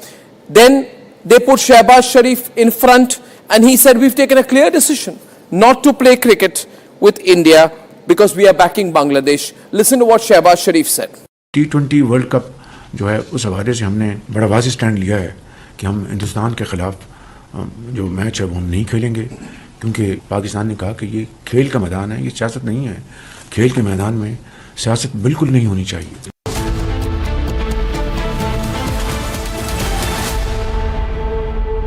But as well, how the key players of each sector are familiar with AI in order to make it, to transform AI solutions and technological solutions at the service of their objective and not something which will completely and just disrupt their approach. And this is exactly what we want to do, especially in the healthcare sector. And we will have the occasion a little bit later today to illustrate this transformation. It's true on space, it's true on energy, and so on. On the other side, you mentioned frugality. I think the way we want to be part of this race and this global competition is slightly different. When we speak about data, when we speak about energy, I think both India and France do consider that we can do it in a different way. The hyperscalers are organizing this approach. This is why when we speak about large language model, with Mistral AI, we adopted a much more frugal approach. What Yann Lequin is building, by the way, in France, and we are very proud of that, leaving Meta, is clearly another approach to modelize AI, which is much more frugal.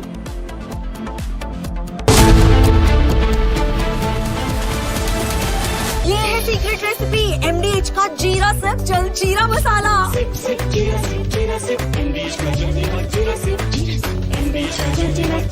रानी, इस घर में कुछ है जो टूटता नहीं। ये pillar कभी नहीं टूटेगा। रुंगटा स्टील TMT से बना। रुंगटा नहीं तो घर स्ट्रॉन्ग नहीं। रुंगटा स्टील TMT बार एकदम solid.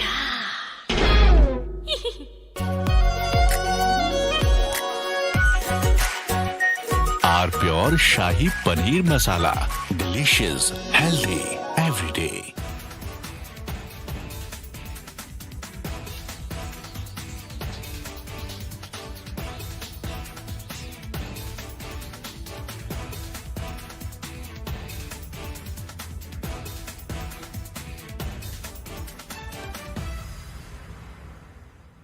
Himanta Biswa Sarma, good evening. Good evening. And everyone across the countries watched your press conference yesterday. Yes. Now, you see, now that you've done the press conference, you've made some very, very damning allegations against Gaurav Gogoi. Yes. Are you doing it?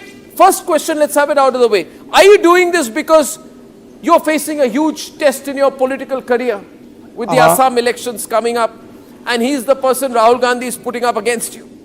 Arnab, you know Assam. Even I produce a picture picture of Asim Munir and Gaurav Gogoi, Congress is not going to lose a single vote, because whomever the vote, the section of people who vote for Gaurav Gogoi or Rahul Gandhi in Assam, in any case they will vote only Congress. From that press conference, neither I will gain one vote, neither I will lose one vote. But you have said some amazing things. Yes. You said that you think that Gaurav Gogoi visited Pakistan on an invitation from the ISI. You have said he has gone there for specific training, and some specific training was given to him in Pakistan. Arnab, these are national security allegations, yes, sir. Yes. Arnab, today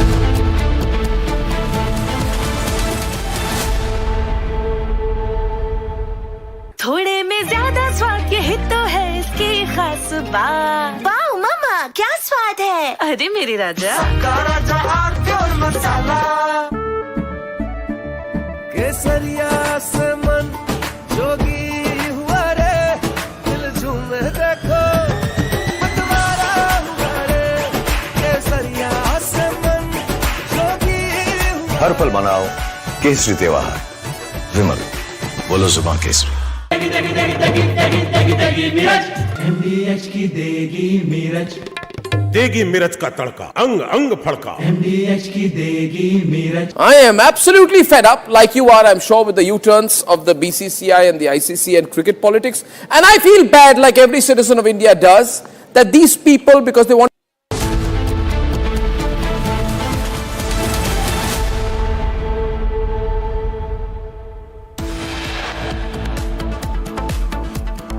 Fugitive businessman tells Bombay High Court he can't return to India, cites UK travel ban.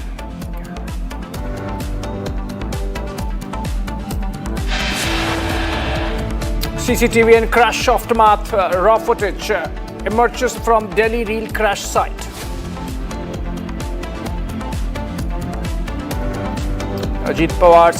As Ajit Pawar's family seeks CBI probe for Baramati crash, key meeting at Civil Aviation Ministry underway.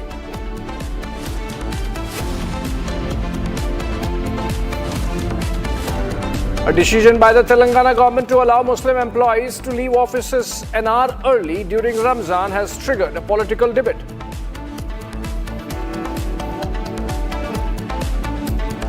Huge claim by Pakistan hockey team, which was humiliated in Sydney, claims they were asked to lie so that India does not report story.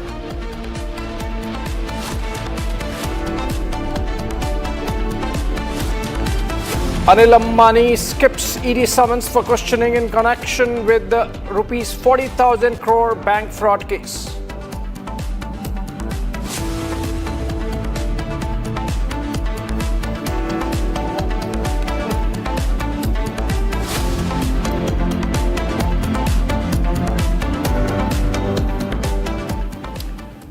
All right, welcome back, friends. A decision by the Telangana government to allow Muslim employees to leave offices an hour early during Ramzan has triggered a political debate.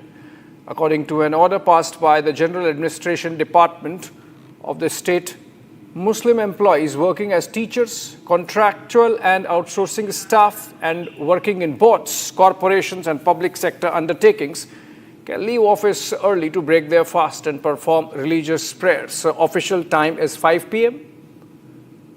And the Telangana government employees could be allowed to leave by 4 p.m. Ramadan begins tomorrow, and the Muslim staff to be allowed an early exit is what is being reported after the General Administration Department of the Revant Reddy government made this decision. Aishwarya is going to join us live. We have Aishwarya live joining us from Hyderabad for more on this. Aishwarya, is this a regular practice in Telangana, in Hyderabad, that the government gives this kind of 1 hour concession? Is this a new initiative by the Revant Reddy government? And what is the justification you are hearing from those there in the government, in the General Administration Department? This GO was issued yesterday, where we get the permission of 1 hour to, for the Muslim employees to leave the office premises and for their religious practices to continue their prayers during the Ramadan month. However, when confronted in today by the Congress, they were saying that this was a regular practice in Telangana, be it now the Congress government or the previous BRS government or during the TDP government during the combined Andhra Pradesh. This was a common practice that was issued during the Ramadan month, that is for 1 month, which was a very sacred festival for the Muslims. That is what the Minority Affairs Ministry had actually confirmed to us, to Republic, today when confronted about this particular issue.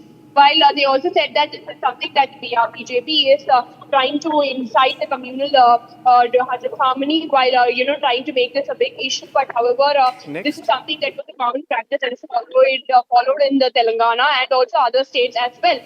This is not very exclusive to Telangana, but also it is practiced in other states as well, as something the Congress government has also told to Republic.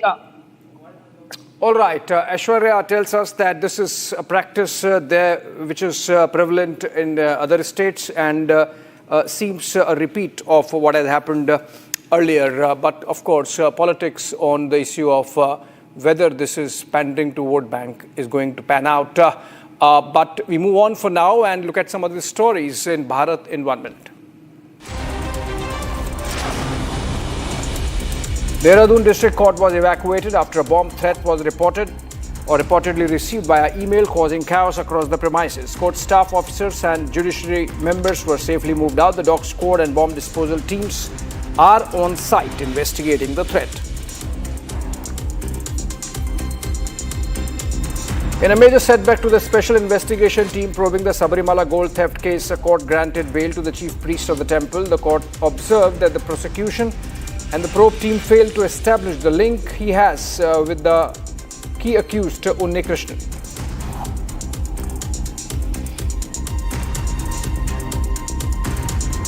Kanpur police arrested a man for impersonating a police officer and cheating people by promising jobs. The accused was caught while authorities recovered fake police uniforms, ID cards, a lighter, pistol and cartridges.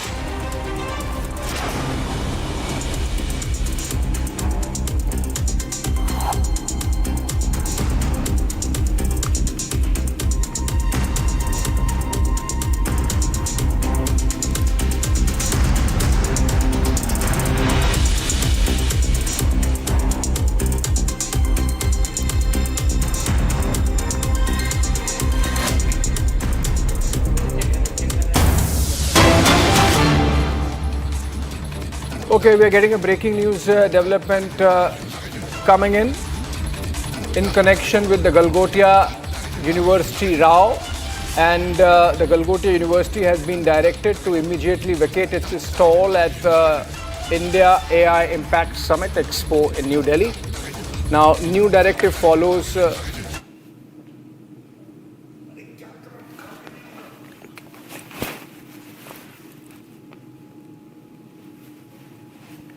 Okay, so Galgotias University row escalating with the government deciding to remove the stall of the university from the venue. The issue erupted after social media users and tech observers identified the device as a commercially available unitary robo-dog. In fact, we have a report from the ground. Let's cut to it.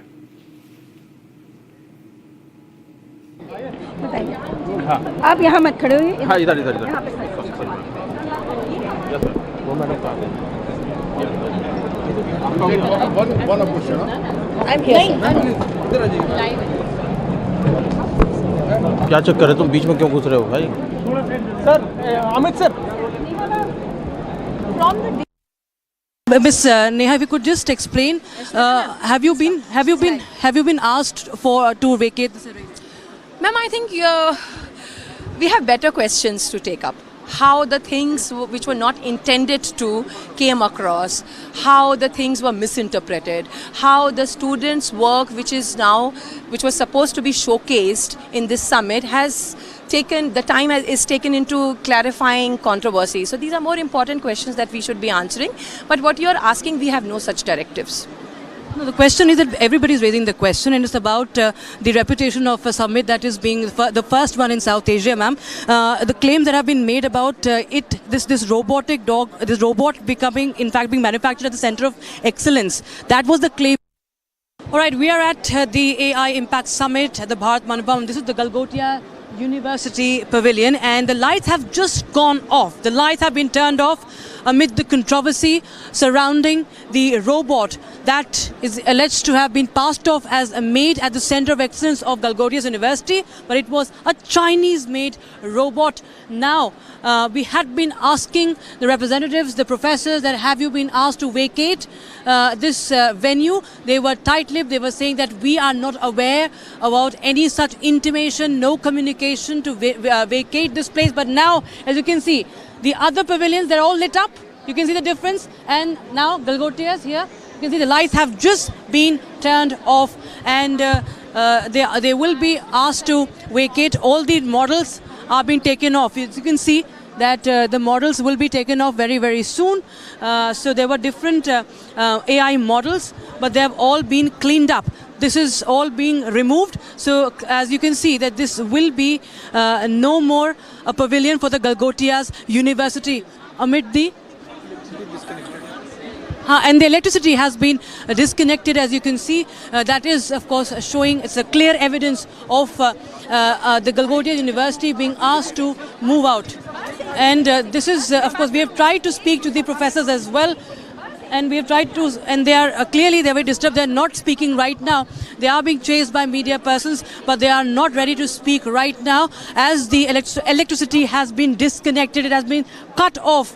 While they were in fact speaking to the media, denying making any claims that the robot was made. They are using the word develop, that it was an AI investment, because they have already been questioned on the word develop, which they do not have a clear answer for. So now they say it was just part of their AI investment, and it was for the students of Galgotias University, for exposure, for their upskilling.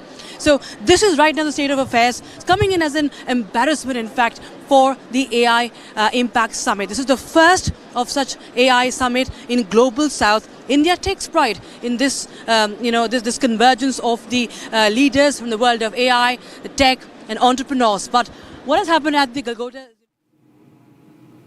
All right, Rakshita now joins us live from the summit venue at Bharat Mandapam. Rakshita, while that report that you filed was from earlier, it seems the IT Secretary S. Krishnan has issued fresh instructions that exhibitors must not display items that are not there. So I believe everyone, I hope rather everyone has already complied. In fact, that was the impact at the AI Impact Summit of this story, that, when we went to other stalls, they were, there were some people in their own, just preempting any questions. They were, off the camera, they were like, we will tell you each and everything. Please don't worry. We will show you for a proof if you need that where, a particular project has been developed or not. So we will address your concerns. So there has been, of course, this now a sense of being cautious that is now trickling in different pavilions that we have visited just after this controversy, after the Galgotias University pavilion was shut down.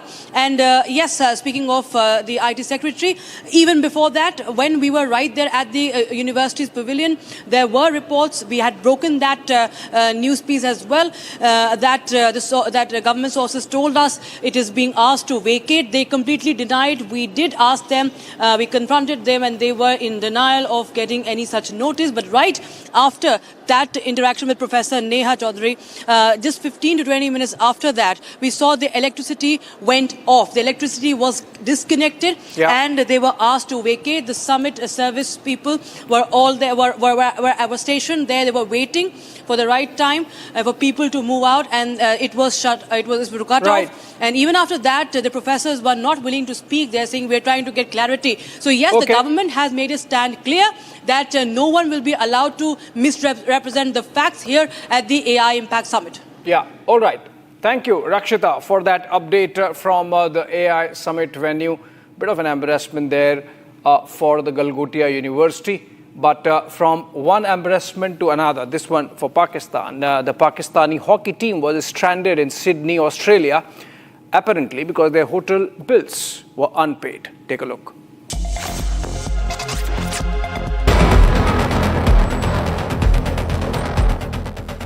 The Pakistan national hockey team faced a humiliating ordeal in Australia as hotel bookings were cancelled due to unpaid bills by the Pakistan Hockey Federation.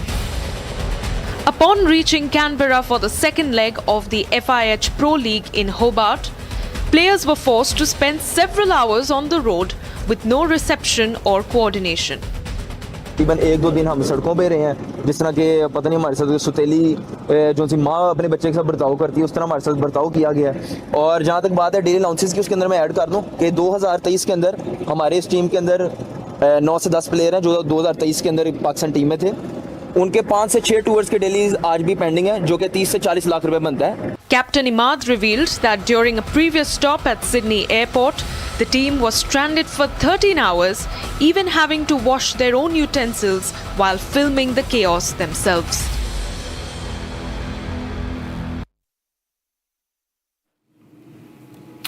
Moving on, the Enforcement Directorate has intensified its probe into alleged financial irregularities involving Anil Ambani and his wife Tina Ambani. Tina, in fact, had been issued a second summons in a money laundering case linked to an alleged $8.3 million New York luxury condominium sale, which the ED has described as fraudulent. Meanwhile, Anil Ambani has been asked to appear before, or was asked to appear before the agency today in connection with the 40,000 crore bank fraud case, with the ED having already attached assets worth 12,000 crores linked to his group.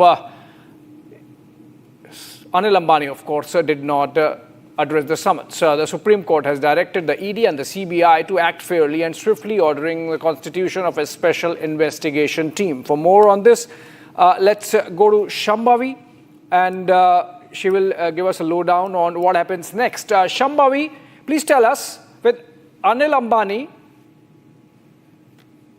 okay, we'll soon get Shambhavi live on this, reporting from the courts on this investigation being carried out parallelly by the Enforcement Directorate and the CBI. This is a bank fraud case pertaining to Reliance Communications and Anil Ambani Group, and he's under the scanner for, as the government claimed before the Supreme Court, a fraud of 40,000 crore rupees, of which 12,000 crore rupees worth of assets have already been attached. These are assets linked to Anil Ambani Group.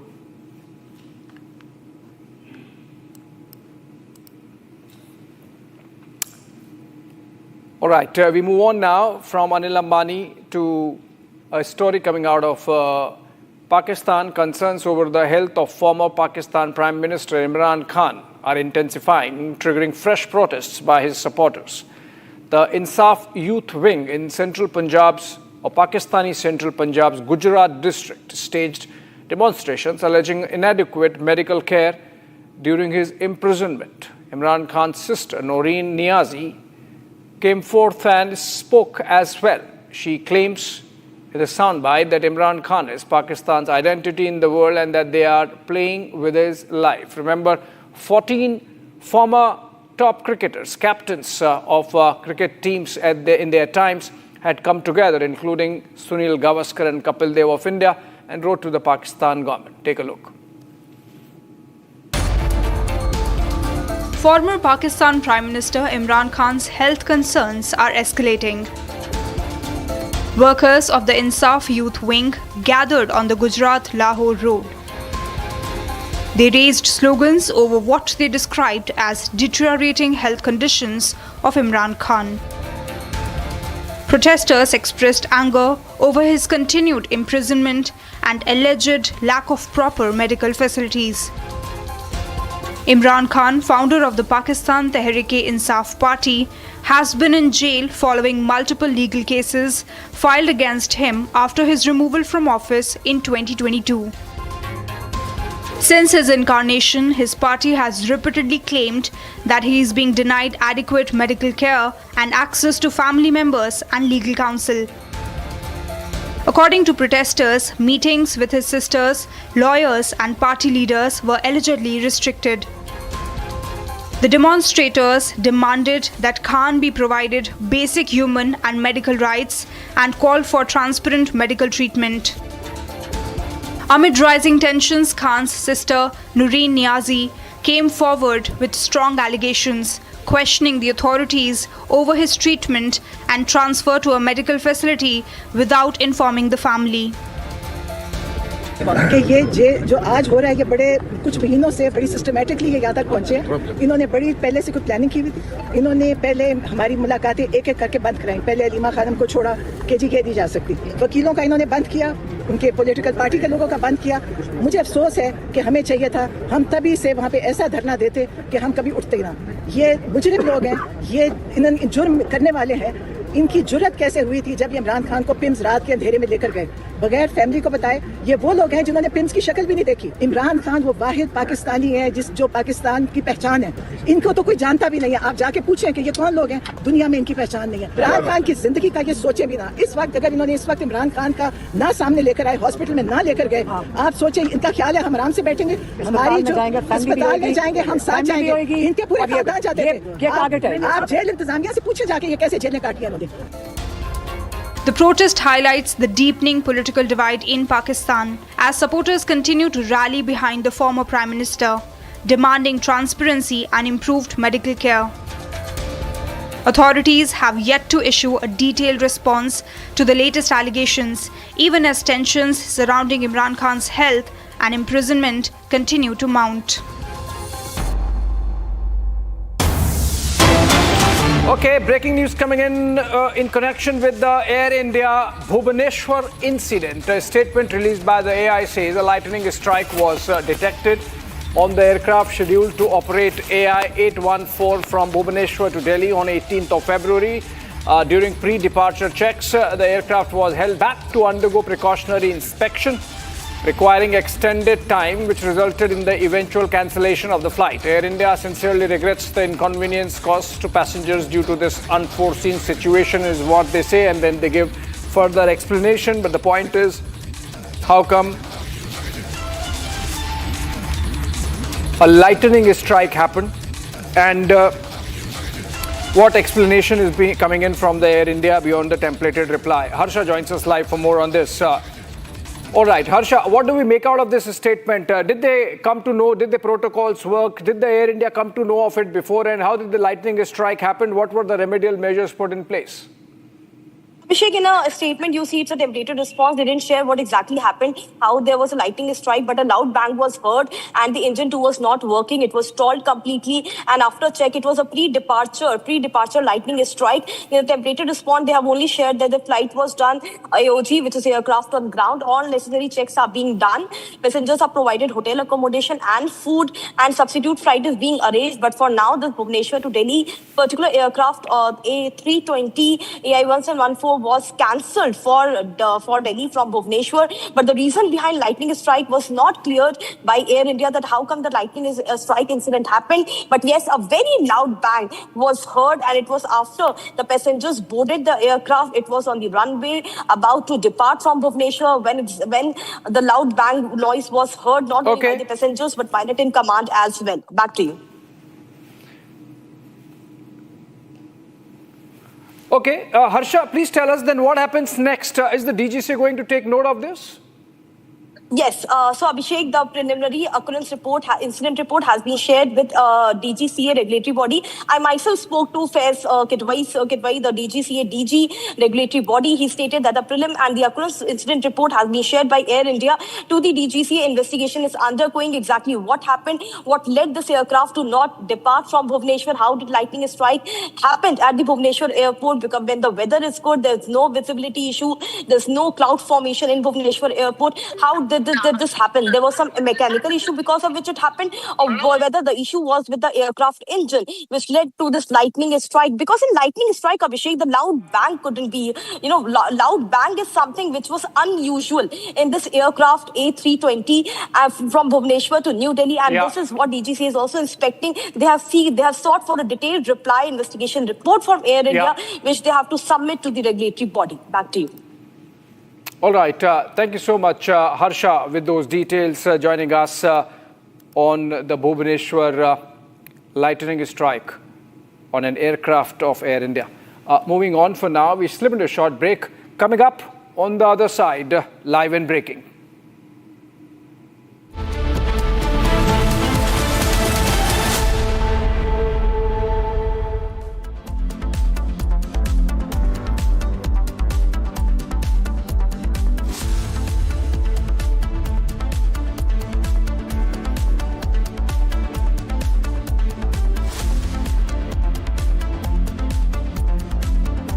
Secret recipe MDH का जीरा SIP जल जीरा मसाला SIP जीरा SIP MDH का जीरा SIP MDH का जीरा SIP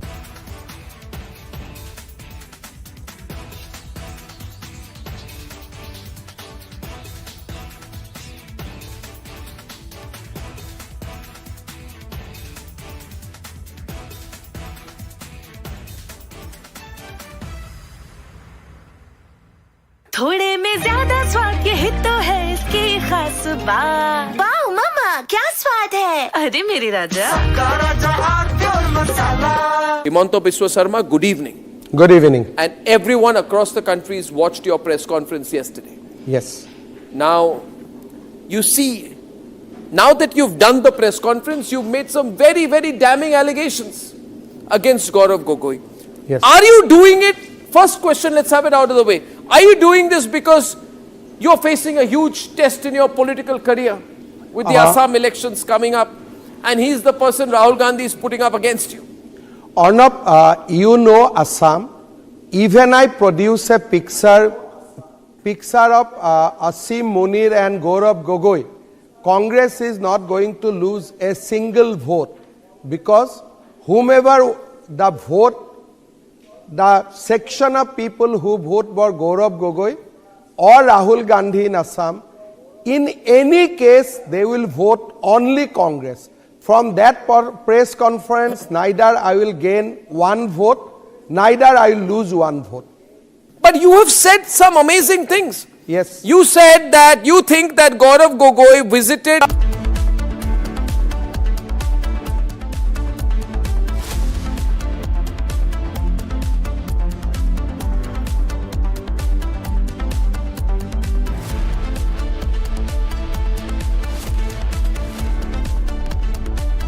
MDH की हल्दी मिर्ची धनिया करे कमाल ये रंग दे ये खुशबू दे ये तीखा ये कम पड़े क्या निराला MDH मसाला केसरिया से मन जोगी हुआ रे दिल झूमे देखो मतवारा हुआ रे केसरिया से मन जोगी हुआ हर पल मनाओ केसरी त्योहार विमल बोलो जुबान केसरी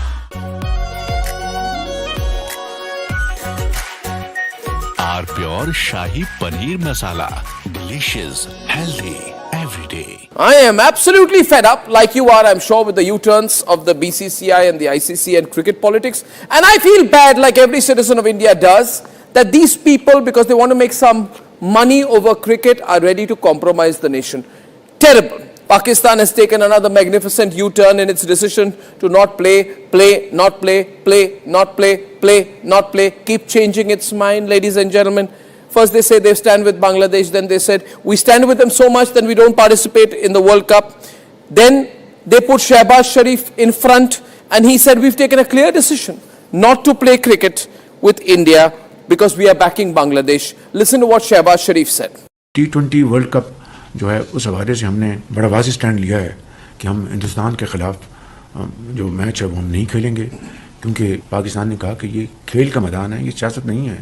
खेल के मैदान में सियासत बिल्कुल नहीं होनी चाहिए। हमने एक बड़ा सोच समझ के हमने स्टैंड लिया है और इस हवाले से हमें बांग्लादेश के साथ पूरी तरह खड़े होना चाहिए। That's what he said 8 days back. Now he's changed his line 8 days later. Now he's saying that the government of Pakistan is now directing the Pakistan national team to take the field on February 15 for the scheduled fixture against India in the T20 World Cup. Now viewers, my point is, let the Pakistanis do what the hell they want to do, who cares? But what is the BCCI doing? What is the ICC doing? What is Rajiv Shukla doing? What is this paid executive Sanjog Gupta doing? Why are we allowing Pakistan to do the U-turn. We should have never given them a long rope. We should have caught them and said, no, you said you're not playing, now you don't play. From Asia's largest news headquarters, setting the agenda for Bharat.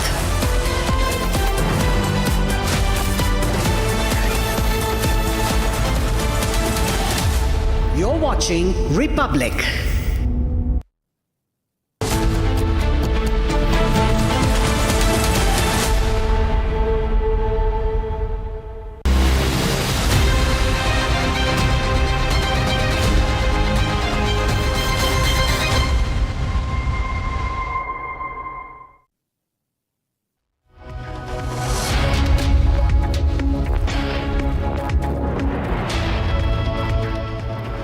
The players of the Pakistan hockey team were forced to spend several hours on the road upon reaching the Australian capital, Canberra, as their hotel bookings were cancelled after the Pakistan Hockey Federation failed to pay the bill due to lack of funds.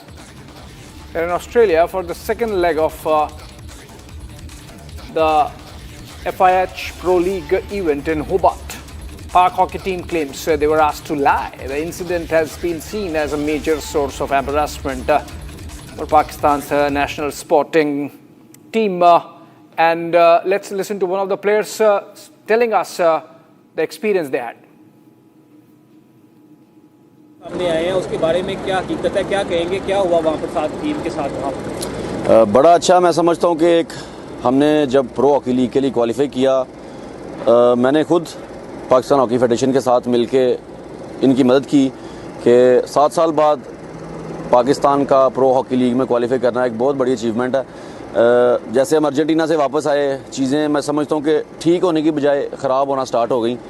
Australia के दौरे की बात करता हूँ तो मैं बात ही पहले स्टार्ट करूँगा कि फ़्लाइट और होटलिंग से, कि जैसी जिस फ़्लाइट पे हमें लेके जाया गया उसके बाद सिडनी उतर के मैं समझता हूँ कि 12 से 13 से भी ज़्यादा 14-15 घंटे हम वहाँ पे ओपरा स्ट्रीट पे लवारसों की तरह घूमते रहे। किसी बंदे ने हमारी टीम का कोई एहसास नहीं किया, ना वहाँ पे होटलिंग थी, ना टाइम से फूड दिया गया। उसके बाद सिडनी से होबार्ट हम रवाना हुए।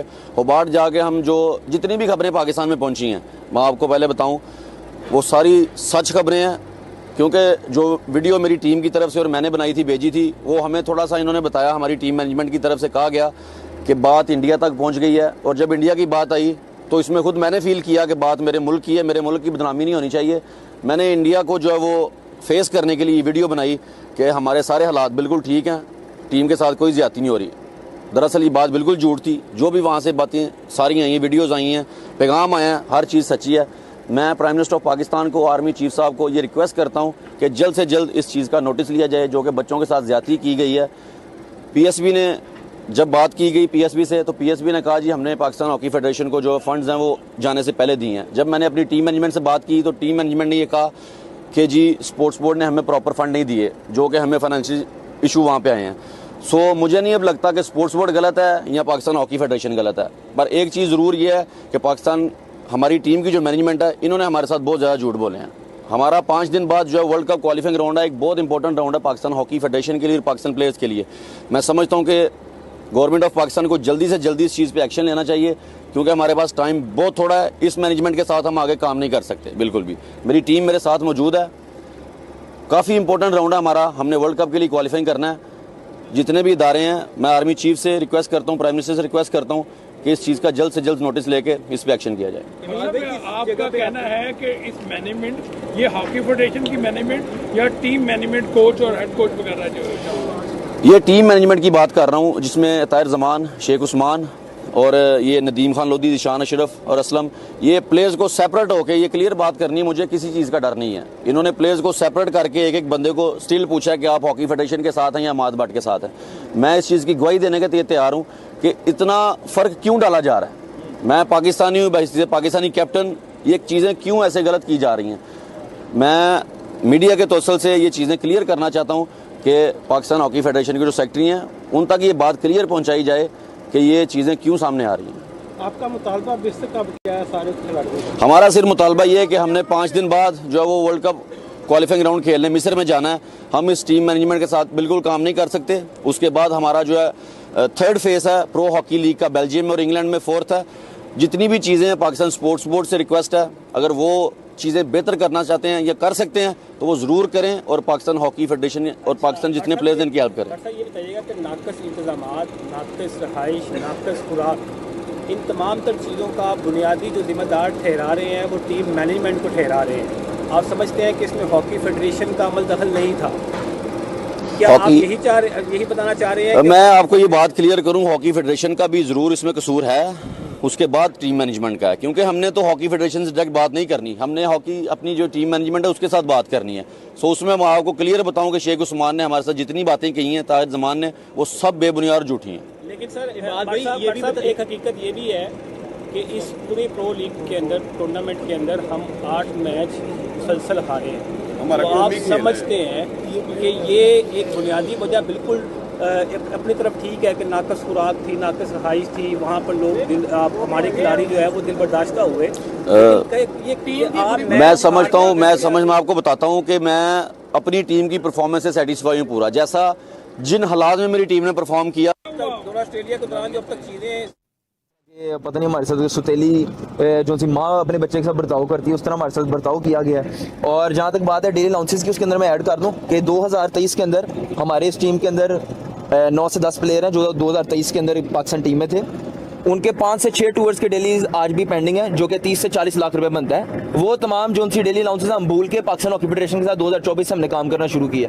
2023 के अंदर मैं आपको इवेंट्स गिना सकता हूँ, Asian Champions Trophy India, Asian Games, 5 side Asia Cup, Johor Bahru और जूनियर वर्ल्ड कप। ये 5 इवेंट्स हैं जिसके डोमेस्टिक डेलीज भी और इंटरनेशनल डेलीज भी पाकिस्तान हॉकी फेडरेशन ने प्लेयर्स को देनी है, जिसके अंदर हमारे जो से इस टाइम टॉप प्लेयर्स हैं वो भी पार्टिसिपेट कर चुके थे। India's showcase event, the Global AI Impact Summit, is going on at Bharat Mandapam with 20 plus world leaders assembled there, and there's going to be a photo op in the evening as Prime Minister goes on with his bilaterals with these leaders. Essentially, India showcasing its IT might in the cutting edge sunrise artificial intelligence sector. In fact, Republic teams are there on the ground, and we spoke to some of the industry leaders from AI, including Chris Gopalakrishnan and Muthu Lakshmi of Tata Digital. Let's take a listen to what they are saying at the Bharat Mandapam AI Summit venue. In the world of handloom, one thing that the innovation with the jacquard happened in 1804, and from then to now, it has come to electronic jacquard. But in the world of design, to make a personalized design of a new sari, it takes anywhere between 2 to 3 months today. And many of us, when we invest in silk, which is for a special occasion as wedding, the raw material would cost close to 15 to 20,000. And when it has to be really special, and it is personalized, it can go in lakhs.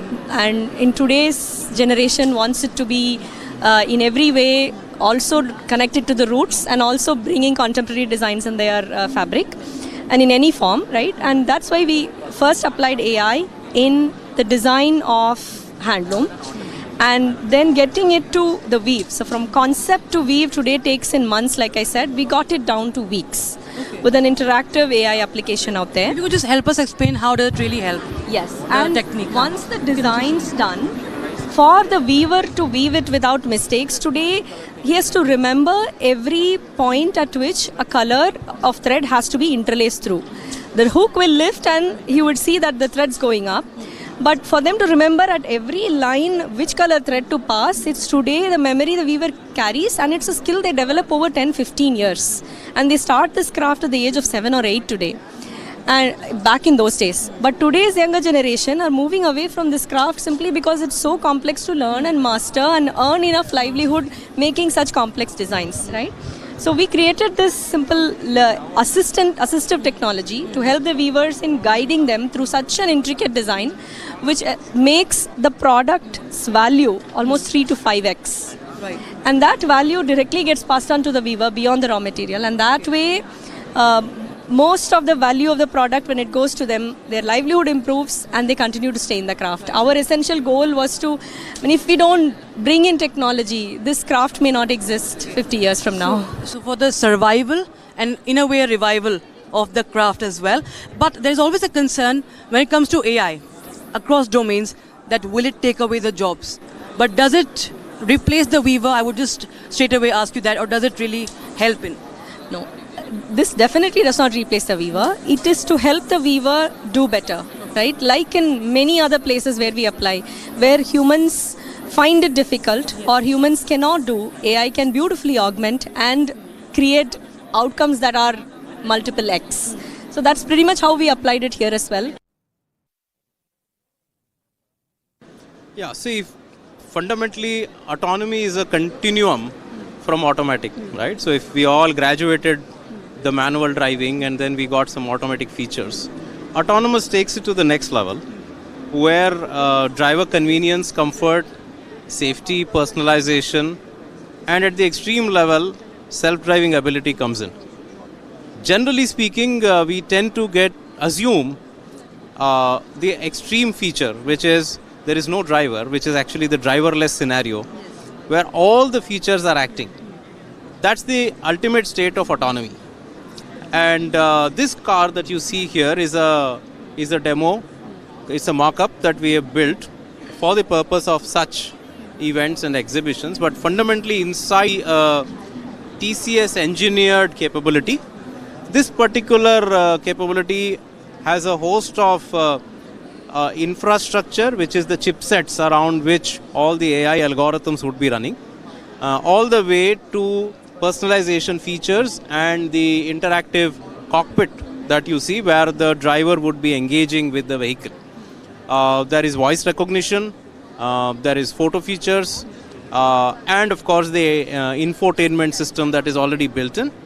And you can take these features based on what the car maker chooses to build into his or her platform. The OEM has to make a choice, and those features could be enabled with these proven capabilities that are built into the vehicle. So do you, what you would say to the viewers who are right now thinking that is India really ready for an autonomous vehicle? This is a very normal standard question globally, not just in India.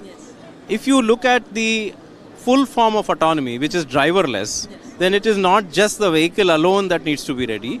The infrastructure also needs to be ready. And the applicability of that also has to be tested. So today, if you see, the features that are ready for India are the aspects of personalization, aspects of driver safety, which you can use in order to get to your destination safer. Elements which are more oriented towards being totally driverless are very few global deployments also. That will take time, and it will also depend on how quickly the infrastructure can scale up, because there is obviously a cost that is attached to municipal infrastructure, road junctions, traffics, and it's not just you on the road. You have to keep in mind that we have a multimodal traffic system. Not only other passenger cars, but other forms of transport also need to be ready, what we call as V2X, vehicle to X communication. That takes time. This is a technology demonstrator which tells you that we can get there and how to get there. We will start the demonstration. First of all, the driver will do the authentication. Like here, I'm doing the authentication. Hi Prem, it's great to see you again. So it has authenticated me. Now I will interact with the avatar. Hi Autonomo. Hello, how may I assist you? Start the drive. Sure, starting journey from airport to Bharatman. Sure, starting journey from airport to Bharatmandapam. So this is the radar sensor, and we did the gesture-based control. Stopping like we for started toll the gate. vehicle. So maneuvering? So maneuvering is through various Resuming AI agents the that journey. we have. So now we are moving towards the highway. Now you would see the fog scenario on the screen like we have in the Delhi. So here the camera would be blind. Stopped You vehicle don't see, detected by and radar. and it has- Emergency braking activated. This is for like when there's visibility is dipping. The visibility is not there. Yeah. It's a feature that actually helps to navigate in the fog kind of scenarios. That's actually very interesting and very, very much useful in such situations. So we can just pan the camera once again. You can just trace that track. Merging Yeah. into highway So simulation and that switching to middle lane. Yes. So now the the agent knows what are my preferences and it is driving in the center lane. Slow moving vehicle detected. So now it has Do detected you want to do the lane change? Yes. So it detected the slow moving vehicle. It asked for the confirmation, and once I Initiating overtake it has based done on the your overtake approval. of the vehicle. Emergency vehicle is oncoming. The camera which is Switching the pointing lane. Oh, there's a yawn count also. Information So to the traffic we can ahead just zoom in by there. V2X. And viewers, this is a yawn count. So if you are sleepy, you're not in the state to Alarm drive, I think initiated. it's for Taking the vehicle to safe state. So it is actually detecting the driver fatigue. So he's just closed his eyes, and he's just closed his eyes. We can just show this panel here, the screen here. He's closing his eyes, and it is showing the yawn factor and driver fatigue detected. So it is also checking if the driver is in the right state to even drive the vehicle for safety's sake. So that's another feature of this autonomous vehicle. And what else is interesting? So we have shown all the features that we have. There was a V2V, a gesture control. Those were all the upcoming features that we have tried to demonstrate over there. Safety-wise, you have a visibility sensor. You have even the driver state, if he's fatigued. That is also very, very important. So AI helping the human collaboration of, AI with human, for human, and the skills in fact getting enhanced. If you could just tell us that when there is, if something goes awry, security wise, what are the features to actually take charge? So we have the authentication that we did right in the starting, and then when driver is not, or driver is drowsy, or if he has some issue, so then we try to stop the vehicle. We move to the minimum risk maneuver state and we stop the vehicle, and we also give the alert. All right, while staying with the AI summit, India's IT industry legend Sridhar Vembu, though not at the summit, spoke to Editor-in-Chief Arnab Goswami from the sidelines. Sridhar Vembu argued against view that white-collar jobs will be taken away. Take a listen to that deep dive that Arnab had with Sridhar Vembu on the impact of AI. At the end of the day, we've become so carried away with the AI discussion, sometimes we believe that we are going to be replaced, and I don't see that happening. But you shared a 5-step framework to help professionals and leaders navigate the threat that AI poses to white-collar jobs. And your post was in response, I think, to a tweet by London School of Economics professor Luis Garisano, who's argued that many professional jobs cannot be fully automated because they are quote-unquote messy and require complex judgment. So you are saying that we're still in stage 1 or 2 about AI's impact on companies and jobs. Can you tell us a little bit more about this? What makes you so sure? Yeah. You see, if it was anyone else, it would be something else. What makes Sridhar Vembu so sure that white-collar jobs will not be taken away? I would state it this way. If already AI is now at least 3.5, 4 years in, and a lot of these coding tools are now well into their 3rd or 4th generation now. And I don't think we have lost any meaningful number of jobs. If anything, overall, the number of jobs actually, even in software, has gone up. And even in the US, by the way, even in the US. So, and definitely in India too. So at least so far, the evidence is that jobs have not gone away. And then there is a second thing. There is, tens of millions of businesses out there that actually require help navigating this transformation. How do I best use these tools? Helping them navigate the transition itself are jobs. And so those kind of jobs get created. I mean, a good example, right? When the internet emerged, the World Wide Web emerged, a lot of people became, they set up websites for other companies. Those are still jobs. There are companies, small companies in small towns in India, from Tiruvannamalai or Indore, or anywhere, that people are actually working in these jobs where they set up websites, all of that. In a similar way, they could transition themselves to helping companies worldwide take advantage of the best AI tools for a marketing campaign, maybe for setting up an app, all of this. So the jobs will change their character. And here India has an advantage. We have a youthful workforce that is very easily able to absorb all of this. I have programmers Within like 3 days, they picked up these AI tools and they were very productive with it. 3 days.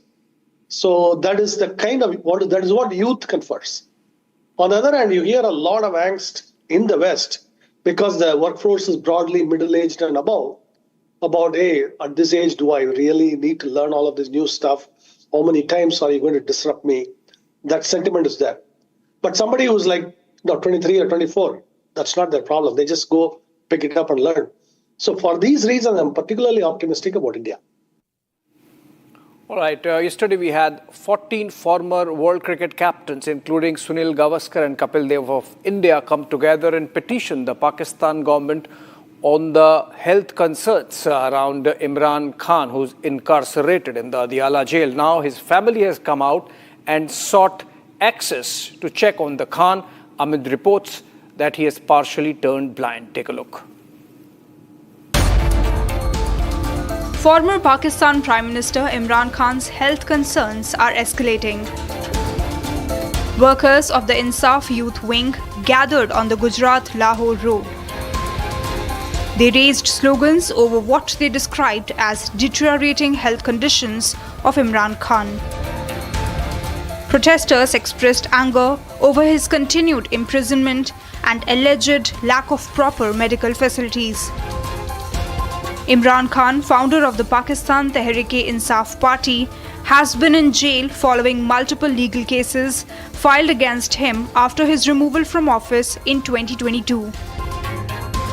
Since his incarnation, his party has repeatedly claimed that he is being denied adequate medical care and access to family members and legal counsel. According to protesters, meetings with his sisters, lawyers and party leaders were allegedly restricted. The demonstrators demanded that Khan be provided basic human and medical rights and called for transparent medical treatment. Amid rising tensions, Khan's sister, Noreen Niazi, came forward with strong allegations, questioning the authorities over his treatment and transfer to a medical facility without informing the family. कि ये जो आज हो रहा है ये बड़े कुछ महीनों से बड़ी सिस्टमेटिकली ये यहाँ तक पहुँचे हैं। इन्होंने बड़ी पहले से कुछ प्लानिंग की हुई थी। इन्होंने पहले हमारी मुलाकातें एक एक करके बंद कराई। पहले अलीमा खानम को छोड़ा कि जी कह दी जा सकती। वकीलों का इन्होंने बंद किया, उनके पॉलिटिकल पार्टी के लोगों का बंद किया। मुझे अफसोस है कि हमें चाहिए था हम तभी से वहाँ पे ऐसा धरना देते कि हम कभी उठते ही ना। ये मुजरिम लोग हैं, ये इन्होंने जुर्म करने वाले हैं। इनकी जुर्रत कैसे हुई थी जब इमरान खान को पिम्स रात के अंधेरे में लेकर गए बगैर फैमिली को बताए? ये वो लोग हैं जिन्होंने पिम्स की शक्ल भी नहीं देखी। इमरान खान वो वाहिद पाकिस्तानी है जो पाकिस्तान की पहचान है।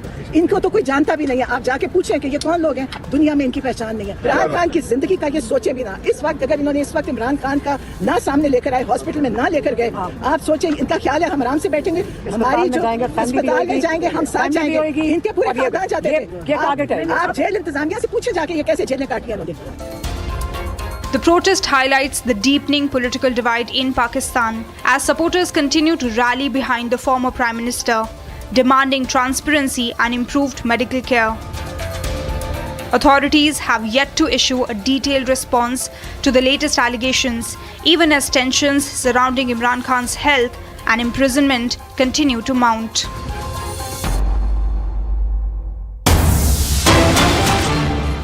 Okay, staying with Imran Khan, breaking news development connected with the Khan. Imran Khan Release Force, that's something formed by his party, the PTI, Pakistan Tehreek-e-Insaf.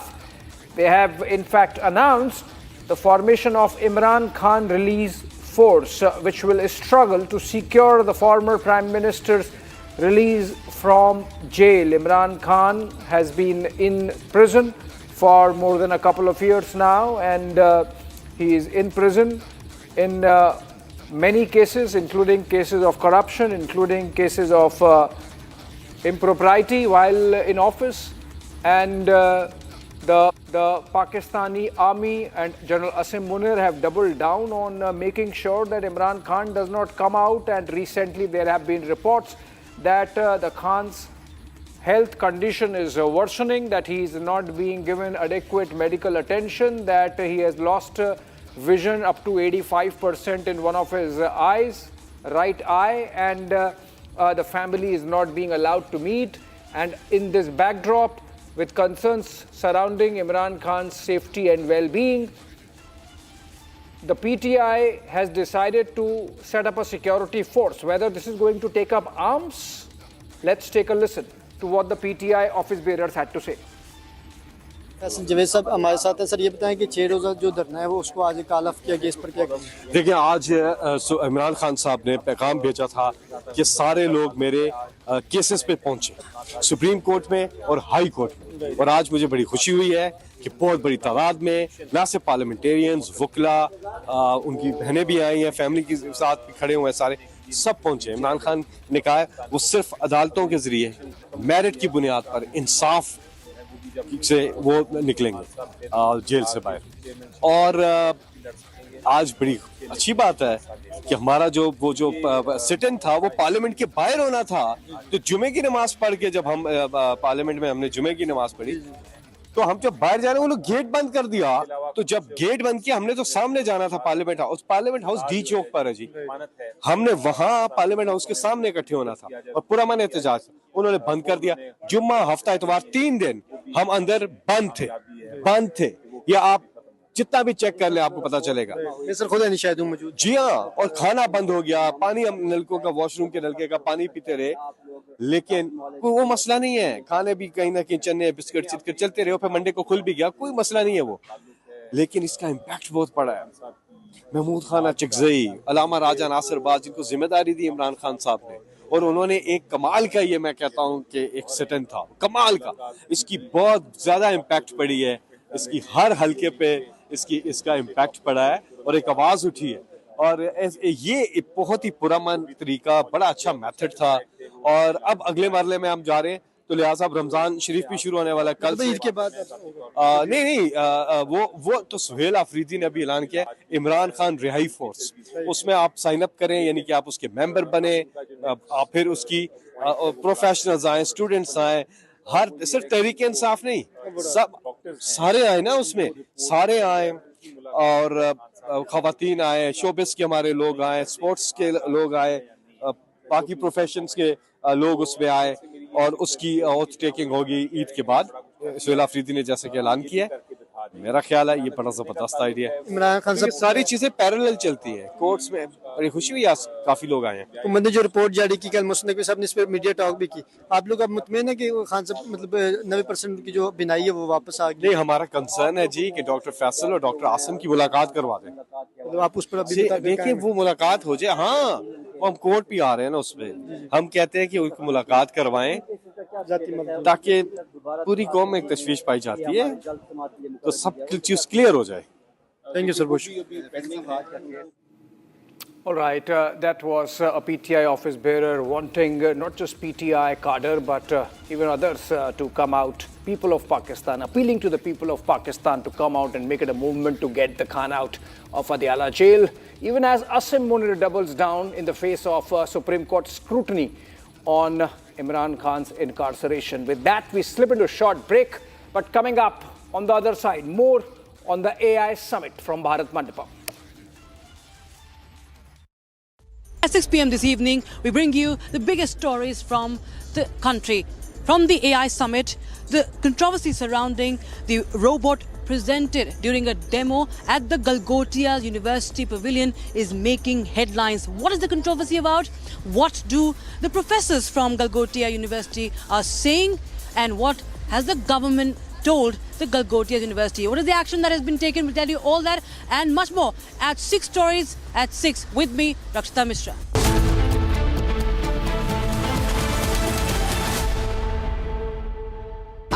Pure सूजी पास्ता उबालो, मिलाओ और खाओ, 8 मिनट में तैयार। क्या टेस्ट है, सबका राजा आर्नब मसाला।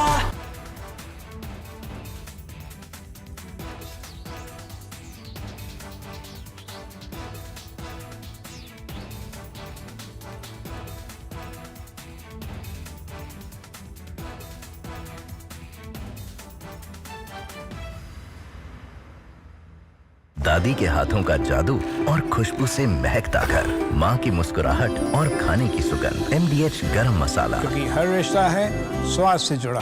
Himanta Biswa Sarma, good evening. Good evening. And everyone across the country has watched your press conference yesterday. Yes. Now, you see, now that you've done the press conference, you've made some very, very damning allegations against Gaurav Gogoi. Yes. Are you doing it? First question, let's have it out of the way. Are you doing this because you're facing a huge test in your political career with the Assam elections coming up, and he's the person Rahul Gandhi is putting up against you? Arnab, you know Assam. Even I produce a picture of Asim Munir and Gaurav Gogoi. Congress is not going to lose a single vote because whomever the vote, the section of people who vote for Gaurav Gogoi or Rahul Gandhi in Assam, in any case they will vote only Congress. From that press conference, neither I will gain one vote, neither I will lose one vote. But you have said some amazing things. Yes. You said that you think that Gaurav Gogoi visited Pakistan on an invitation from the ISI. You have said he has gone there for specific training, and some specific training was given to him in Pakistan. Arnab, these are national security allegations, yes, sir. Yes. Arnab, today Gaurav Gogoi did a press conference. I do not know whether you know it or no. Do not know it. He has amplified my allegation. My allegation was that he got a visa for Lahore. Then next day when he arrived Lahore, Ministry of Interior Pakistan issued a letter that he can come to Karachi and Islamabad, but there was no visa for Rawalpindi. Today, in the press conference, he says that he went to Taxila, that is in Rawalpindi district, that is the headquarters of Pakistan Army, and there is no visa for visiting Rawalpindi. Now, India and Pakistan visa regime is such that it has to be city-centric. Today we put a question to Mr. Gaurav Gogoi that how can you visit it?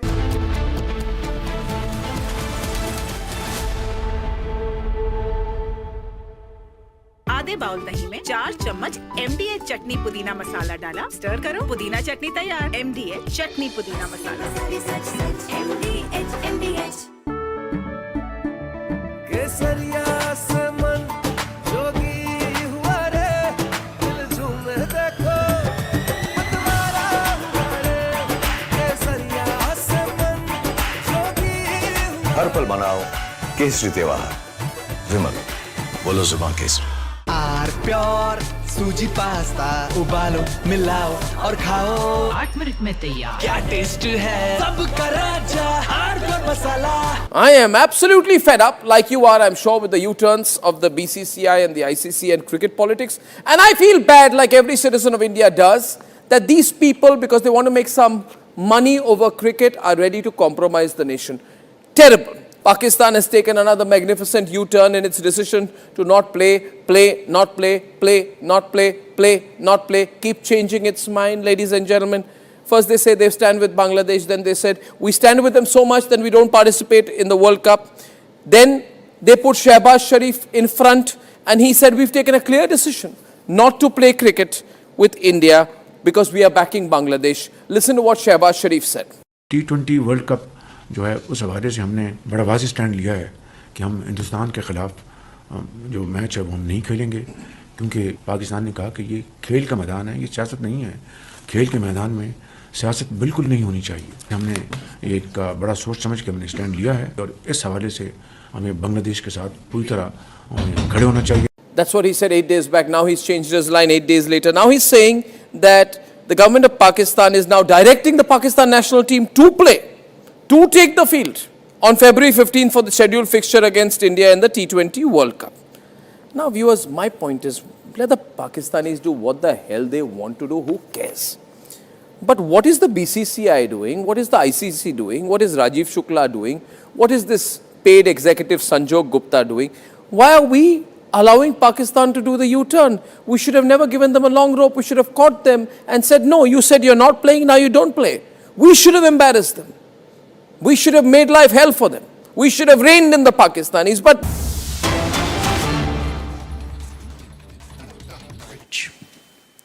Now, the comprehensive framework for cooperation on mobility that was signed at the summit and the establishment of this legal gateway office translate our broader understanding into concrete action.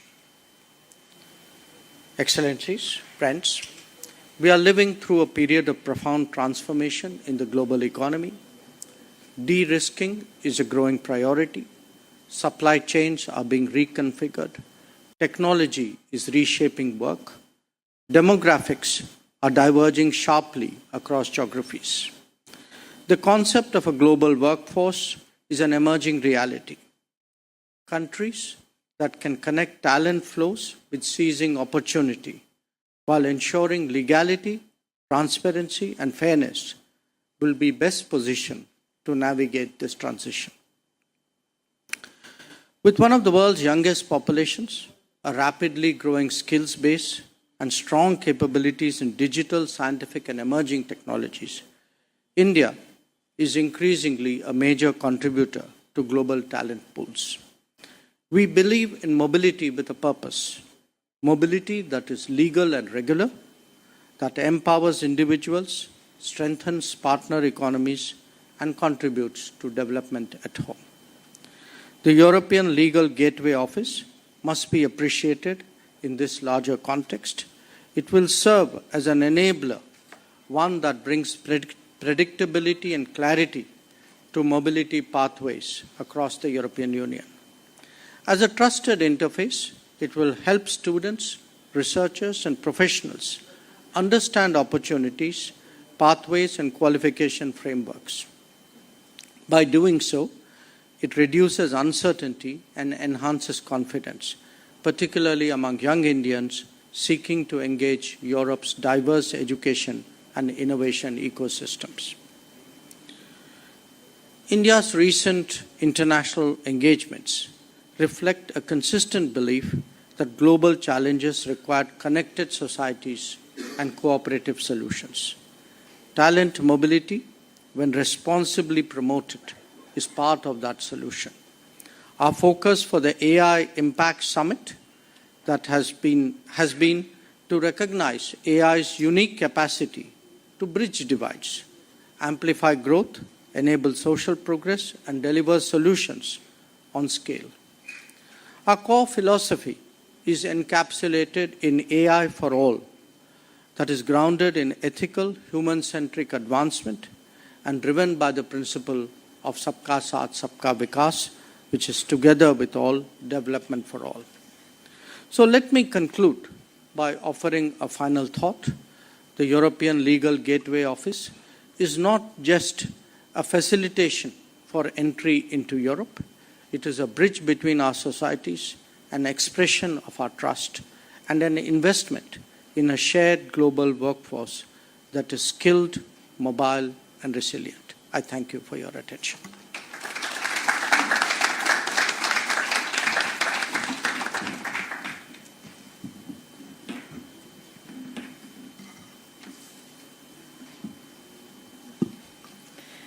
Thank you, Honourable Minister, distinguished Madam Vice President, distinguished secretaries, excellencies, ladies and gentlemen. It is really my pleasure to join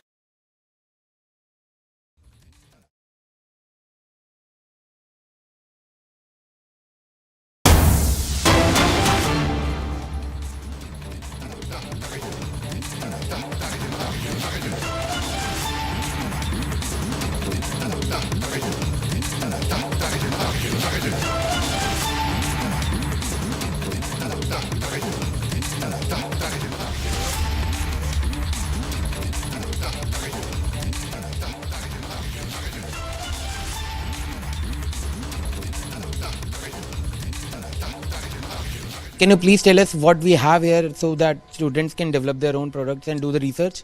Obviously. So, okay. So what is, we have recently developed a NVIDIA Research Center.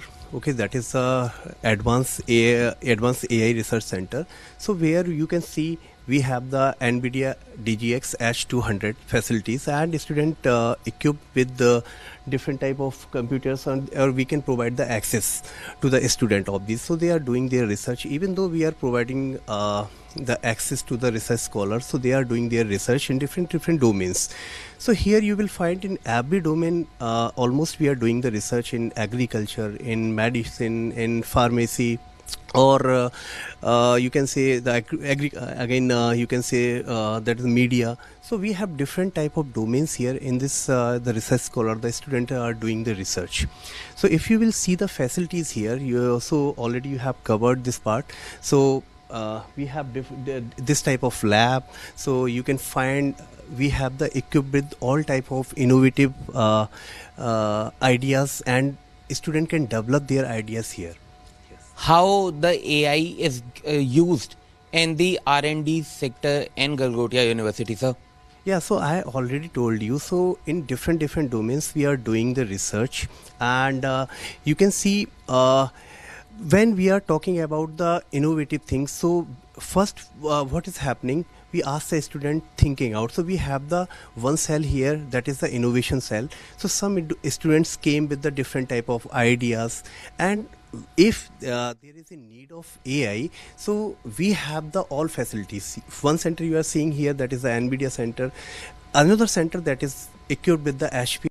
So what exactly happened, and the companies, the international companies which have claimed this, so what do you want to say about it? Basically, Galgotias University has already submitted our explanation on that we have purchased that robo from some Indian company, and maybe they have taken from some Chinese company, and that robo we have taken for the development of our student. We want that student know about the different technologies using by the different countries, and they work on AI, and they use the different channels of the AI, and they prepared and they manufactured some good robo. Other than that, so our main purpose is that we have spent a lot of money and we have built a artificial intelligence block. So we are purchasing a lot of things to just give the brief demo and to research purpose that the student can understand those things, and that is only the purpose. That is the word they have given, they have chosen the wrong word in that. So it's our clear statement that we have purchased that and we are using that for the research purpose only. Sir, what do you want to about the soccer drone, which the South Korean company claimed that they have made that drone? However, the Galgotias University made the claim at the AI summit that they have manufactured that drone. So what do you want to say about that? Basically, please understand the things that we are not the manufacturing company. We are lot of things. Our students are preparing in the university campus. Lot of things we are purchasing from the lot of separate different companies. So our motto is just to train the students and just to give the research demo and demonstration that how the technologies are going on, the new technologies, and now how you can go ahead from here to use those technologies and adding your skills in that. So that is our only the purpose, sir. It's about the robo and the drone. Our students are preparing the drones also. They are preparing the 3D models also. They are preparing a lot of things. So we cannot say that our students are not preparing anything. They are preparing also. And the Galgotias University have faced a major backlash on the social media after they have made the. Miss Neha, if you could just explain, have you been asked to vacate this arrangement? Ma'am, I think we have better questions to take up. How the things which were not intended to came across, how the things were misinterpreted, how the students' work which was supposed to be showcased in this summit is taken into clarifying controversy. So these are more important questions that we should be answering. But what you are asking, we have no such directives. No, the question is that everybody is raising the question, and it's about the reputation of a summit that is being the first one in South Asia, ma'am. The claims that have been made about this robotic dog, this robot being manufactured at the center of excellence. That was the claim made, ma'am. And was the claim made that it has been manufactured at the centers of excellence? No. What do you mean? So what are you saying right now? I am saying that Galgotias University has done a major investment in artificial intelligence only to expose our students with cutting-edge technologies from across the globe. This was a part of the investment for the students to study the engineering, to do the R&D, to do the anatomy and develop something further on it and build something from the scratch which has better features, which has better version and which can contribute to Viksit Bharat. Now that did not come across very eloquently, that was not interpreted in the most sane ways, and that is how it took the internet by storm for all the wrong reasons. Don't you feel that the name Unitary should have been mentioned earlier so as to avoid this control? Ma'am had given, has also given an interview yesterday to BBC. Yes. Your name? I'm Dr. Aishwarya. Yes. Yesterday only BBC covered my bite, and there I had clearly mentioned that we have procured the same, and it is an O2 model, O2 air model, and Unitary has manufactured it. We never claimed we have manufactured it. We have only said that it is a part of the 370 crores that we are investing in the direction of AI, and it is for the upskilling and experiential learning for our students. Exactly. All the R&D is being done, and with the help of our Center of Excellences, we are trying to develop more advanced, our own versions, our own prototypes of the same. You feel that this could have been avoided? Ma'am, we really regret the controversy. You're claiming this is a misinterpretation. No, what could have been avoided? The controversy, was it created by us? So we really not in a position to say. Who are you blaming? I'm not blaming anyone. I'm only regretting the fact that the time and the energy which should have been used for showcasing the work of the students is now being used for something which is very transient, which is here today, will not be here tomorrow. Will you still showcase the robot? I will showcase the robot as a part of AI investment. Is it not here anymore? It is not here anymore. It has gone back to the lab for the students to continue with the work they have been doing, and also for your attention to be taken to the other relevant stuffs. Thank you so much, Ms. Neha and Ms. Dr. Srivastava for joining us on Republic TV. So that is the clarification that has been now put out, that we never made those claims. It is something that has been created, and it is unfortunate. And we had in fact called that this is an AI investment for the students. All right, we are at the AI Impact Summit at the Bharat Mandapam. This is the Galgotias University Pavilion, and the lights have just gone off. The lights have been turned off amid the controversy surrounding the robot that is alleged to have been passed off as a maid at the Center of Excellence of Galgotias University, but it was a Chinese-made robot. Now, we had been asking the representatives, the professors, that have you been asked to vacate this venue? They were tight-lipped. They were saying that we are not aware about any such intimation, no communication to vacate this place. But now, as you can see, the other pavilions, they're all lit up. You can see the difference. And now, Galgotias here, you can see the lights have just been turned off, and they will be asked to vacate. All the models are being taken off. As you can see that the models will be taken off very, very soon. So there were different AI models, but they have all been cleaned up. This is all being removed. So as you can see that this will be no more a pavilion for the Galgotias University amid the and the electricity has been disconnected, as you can see. That is, of course, showing, it's a clear evidence of the Galgotias University being asked to move out.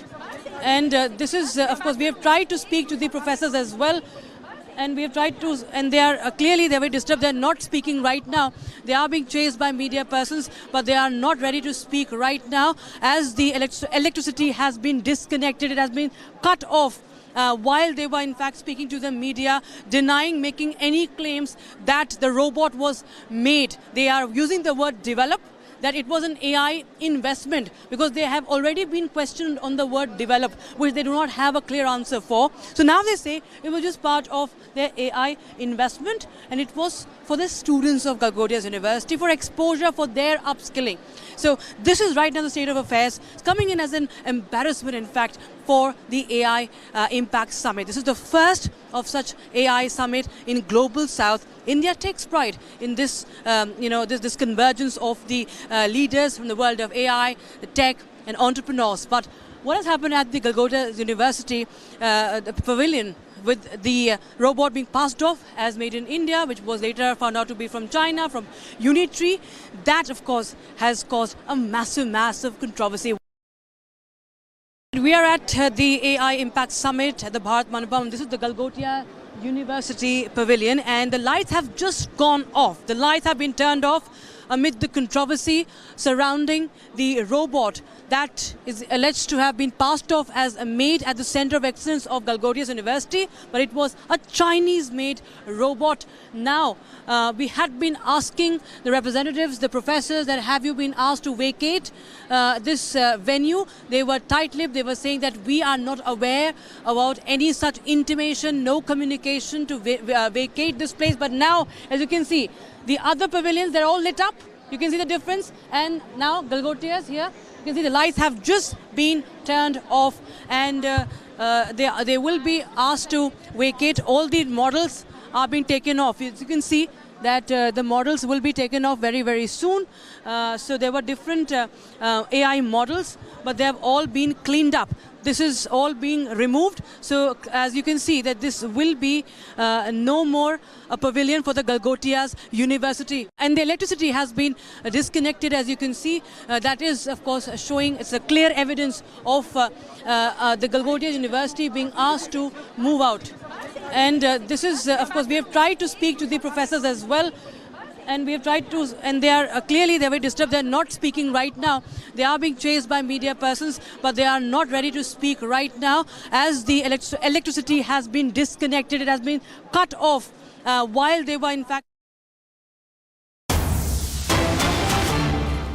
A massive controversy has broken out in Telangana. In fact, questions are now being raised by the opposition parties in Telangana, particularly about the decision that has been taken by the Revant Reddy-led government in Telangana about a dedicated time for Muslim employees. In fact, Minority Affairs Minister Azharuddin has dodged a question that was posed by Republic TV, keeping in mind the allegations that have been leveled against the Telangana government of minority appeasement.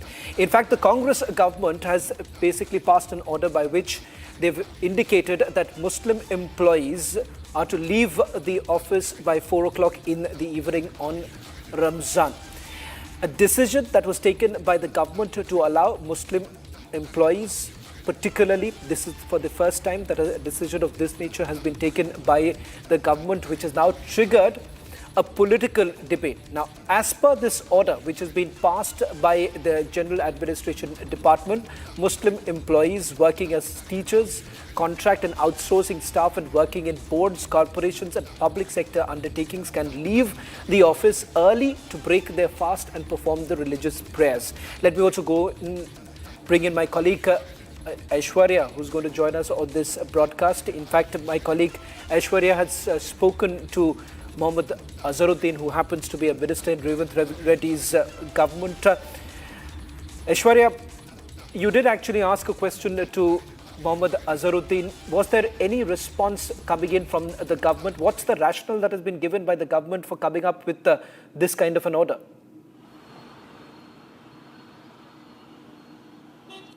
Yes, while the Minority Affairs Department and the Minister Azharuddin was confronted by the Republic here in Telangana, in Hyderabad, they only, while the Minority Affairs Ministry said that this is something being a practice not only by the Congress government but by the previous government as well, be it the BRS or the TDP during the combined Andhra Pradesh. There was a practice of allowing the Muslim employees to leave the office by 4 p.m. However, when the Azharuddin, the Minority Minister Affairs Minister, was confronted, he went silent and he refused to answer to the media, and he said that this is something that does not concern, and that is why he does not want to answer, while the ministry said that this has been a common practice and this particular order has been issued several times, several years earlier as well, and this is something that the BJP is trying to create communal violence, communal appeasement angle to this particular order, but that is not the case in reality.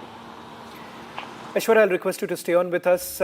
Let me also play out the response now coming in from a government member. In fact, this is coming in from Ubaidullah Kotwal, who is the chairman of the Telangana State Minority Finance Corporation, on the permission that has been given to Muslims on Ramzan month. Listen. Last decades, this procedure is there. The employees who are fasting in Ramzan, they are allowed to move before 1 hour from their working place. Opposition, I think no opposition is commenting this, but only a religion party is commenting against that. So it is an customized system which was introduced decades back, and it is followed throughout India, not only Telangana. Last decades, this procedure is there. The employees who are fasting in Ramzan, they are allowed to move before 1 hour from their working place. Opposition, I think no opposition is commenting this, but only a religion party is commenting against that. So it is an customized system which was introduced decades back, and it is followed throughout India, not only Telangana. Well, this is the reality as far as Pakistan is concerned. Pakistan's hockey players were essentially stranded in a hotel in Australia following a tournament. In fact, Pakistani hockey players said that the team management could not pay the bills in the hotel, and that is the reason why they were basically left stranded. In fact, there is also a twist to the story, but first take a look at what the players had to say when they were in Sydney.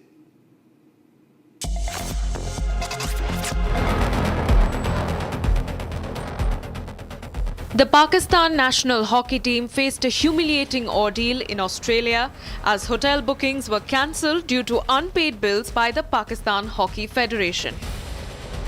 Upon reaching Canberra for the second leg of the FIH Pro League in Hobart, players were forced to spend several hours on the road with no reception or coordination. तकरीबन 1-2 दिन हम सड़कों पे रहे हैं, जिस तरह के पता नहीं हमारे साथ सुतेली जो सी माँ अपने बच्चे के साथ बर्ताव करती है उस तरह हमारे साथ बर्ताव किया गया है। और जहाँ तक बात है डेली अलाउंसेस की, उसके अंदर मैं ऐड कर दूँ कि 2023 के अंदर हमारे इस टीम के अंदर 9 से 10 प्लेयर हैं जो 2023 के अंदर पाकिस्तान टीम में थे। उनके 5 से 6 टूर्स के डेली आज भी पेंडिंग है, जो कि 30 से 40 लाख रुपए बनता है। Captain Imad revealed that during a previous stop at Sydney Airport, the team was stranded for 13 hours, even having to wash their own utensils while filming the chaos themselves.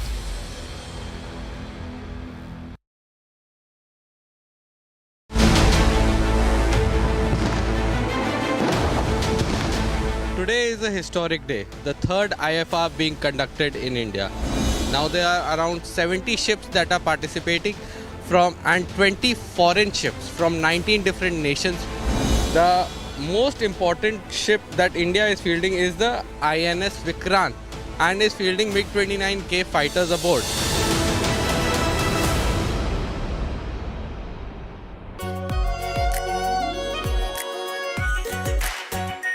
Our pure Shahi Paneer Masala.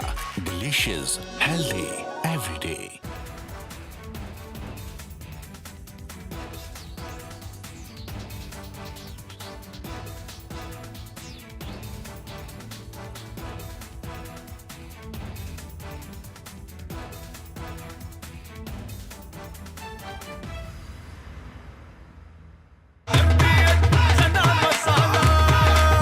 अब छोलिया हो या लोबिया, सफेद चने या काले चने, सब कुछ मजेदार बने।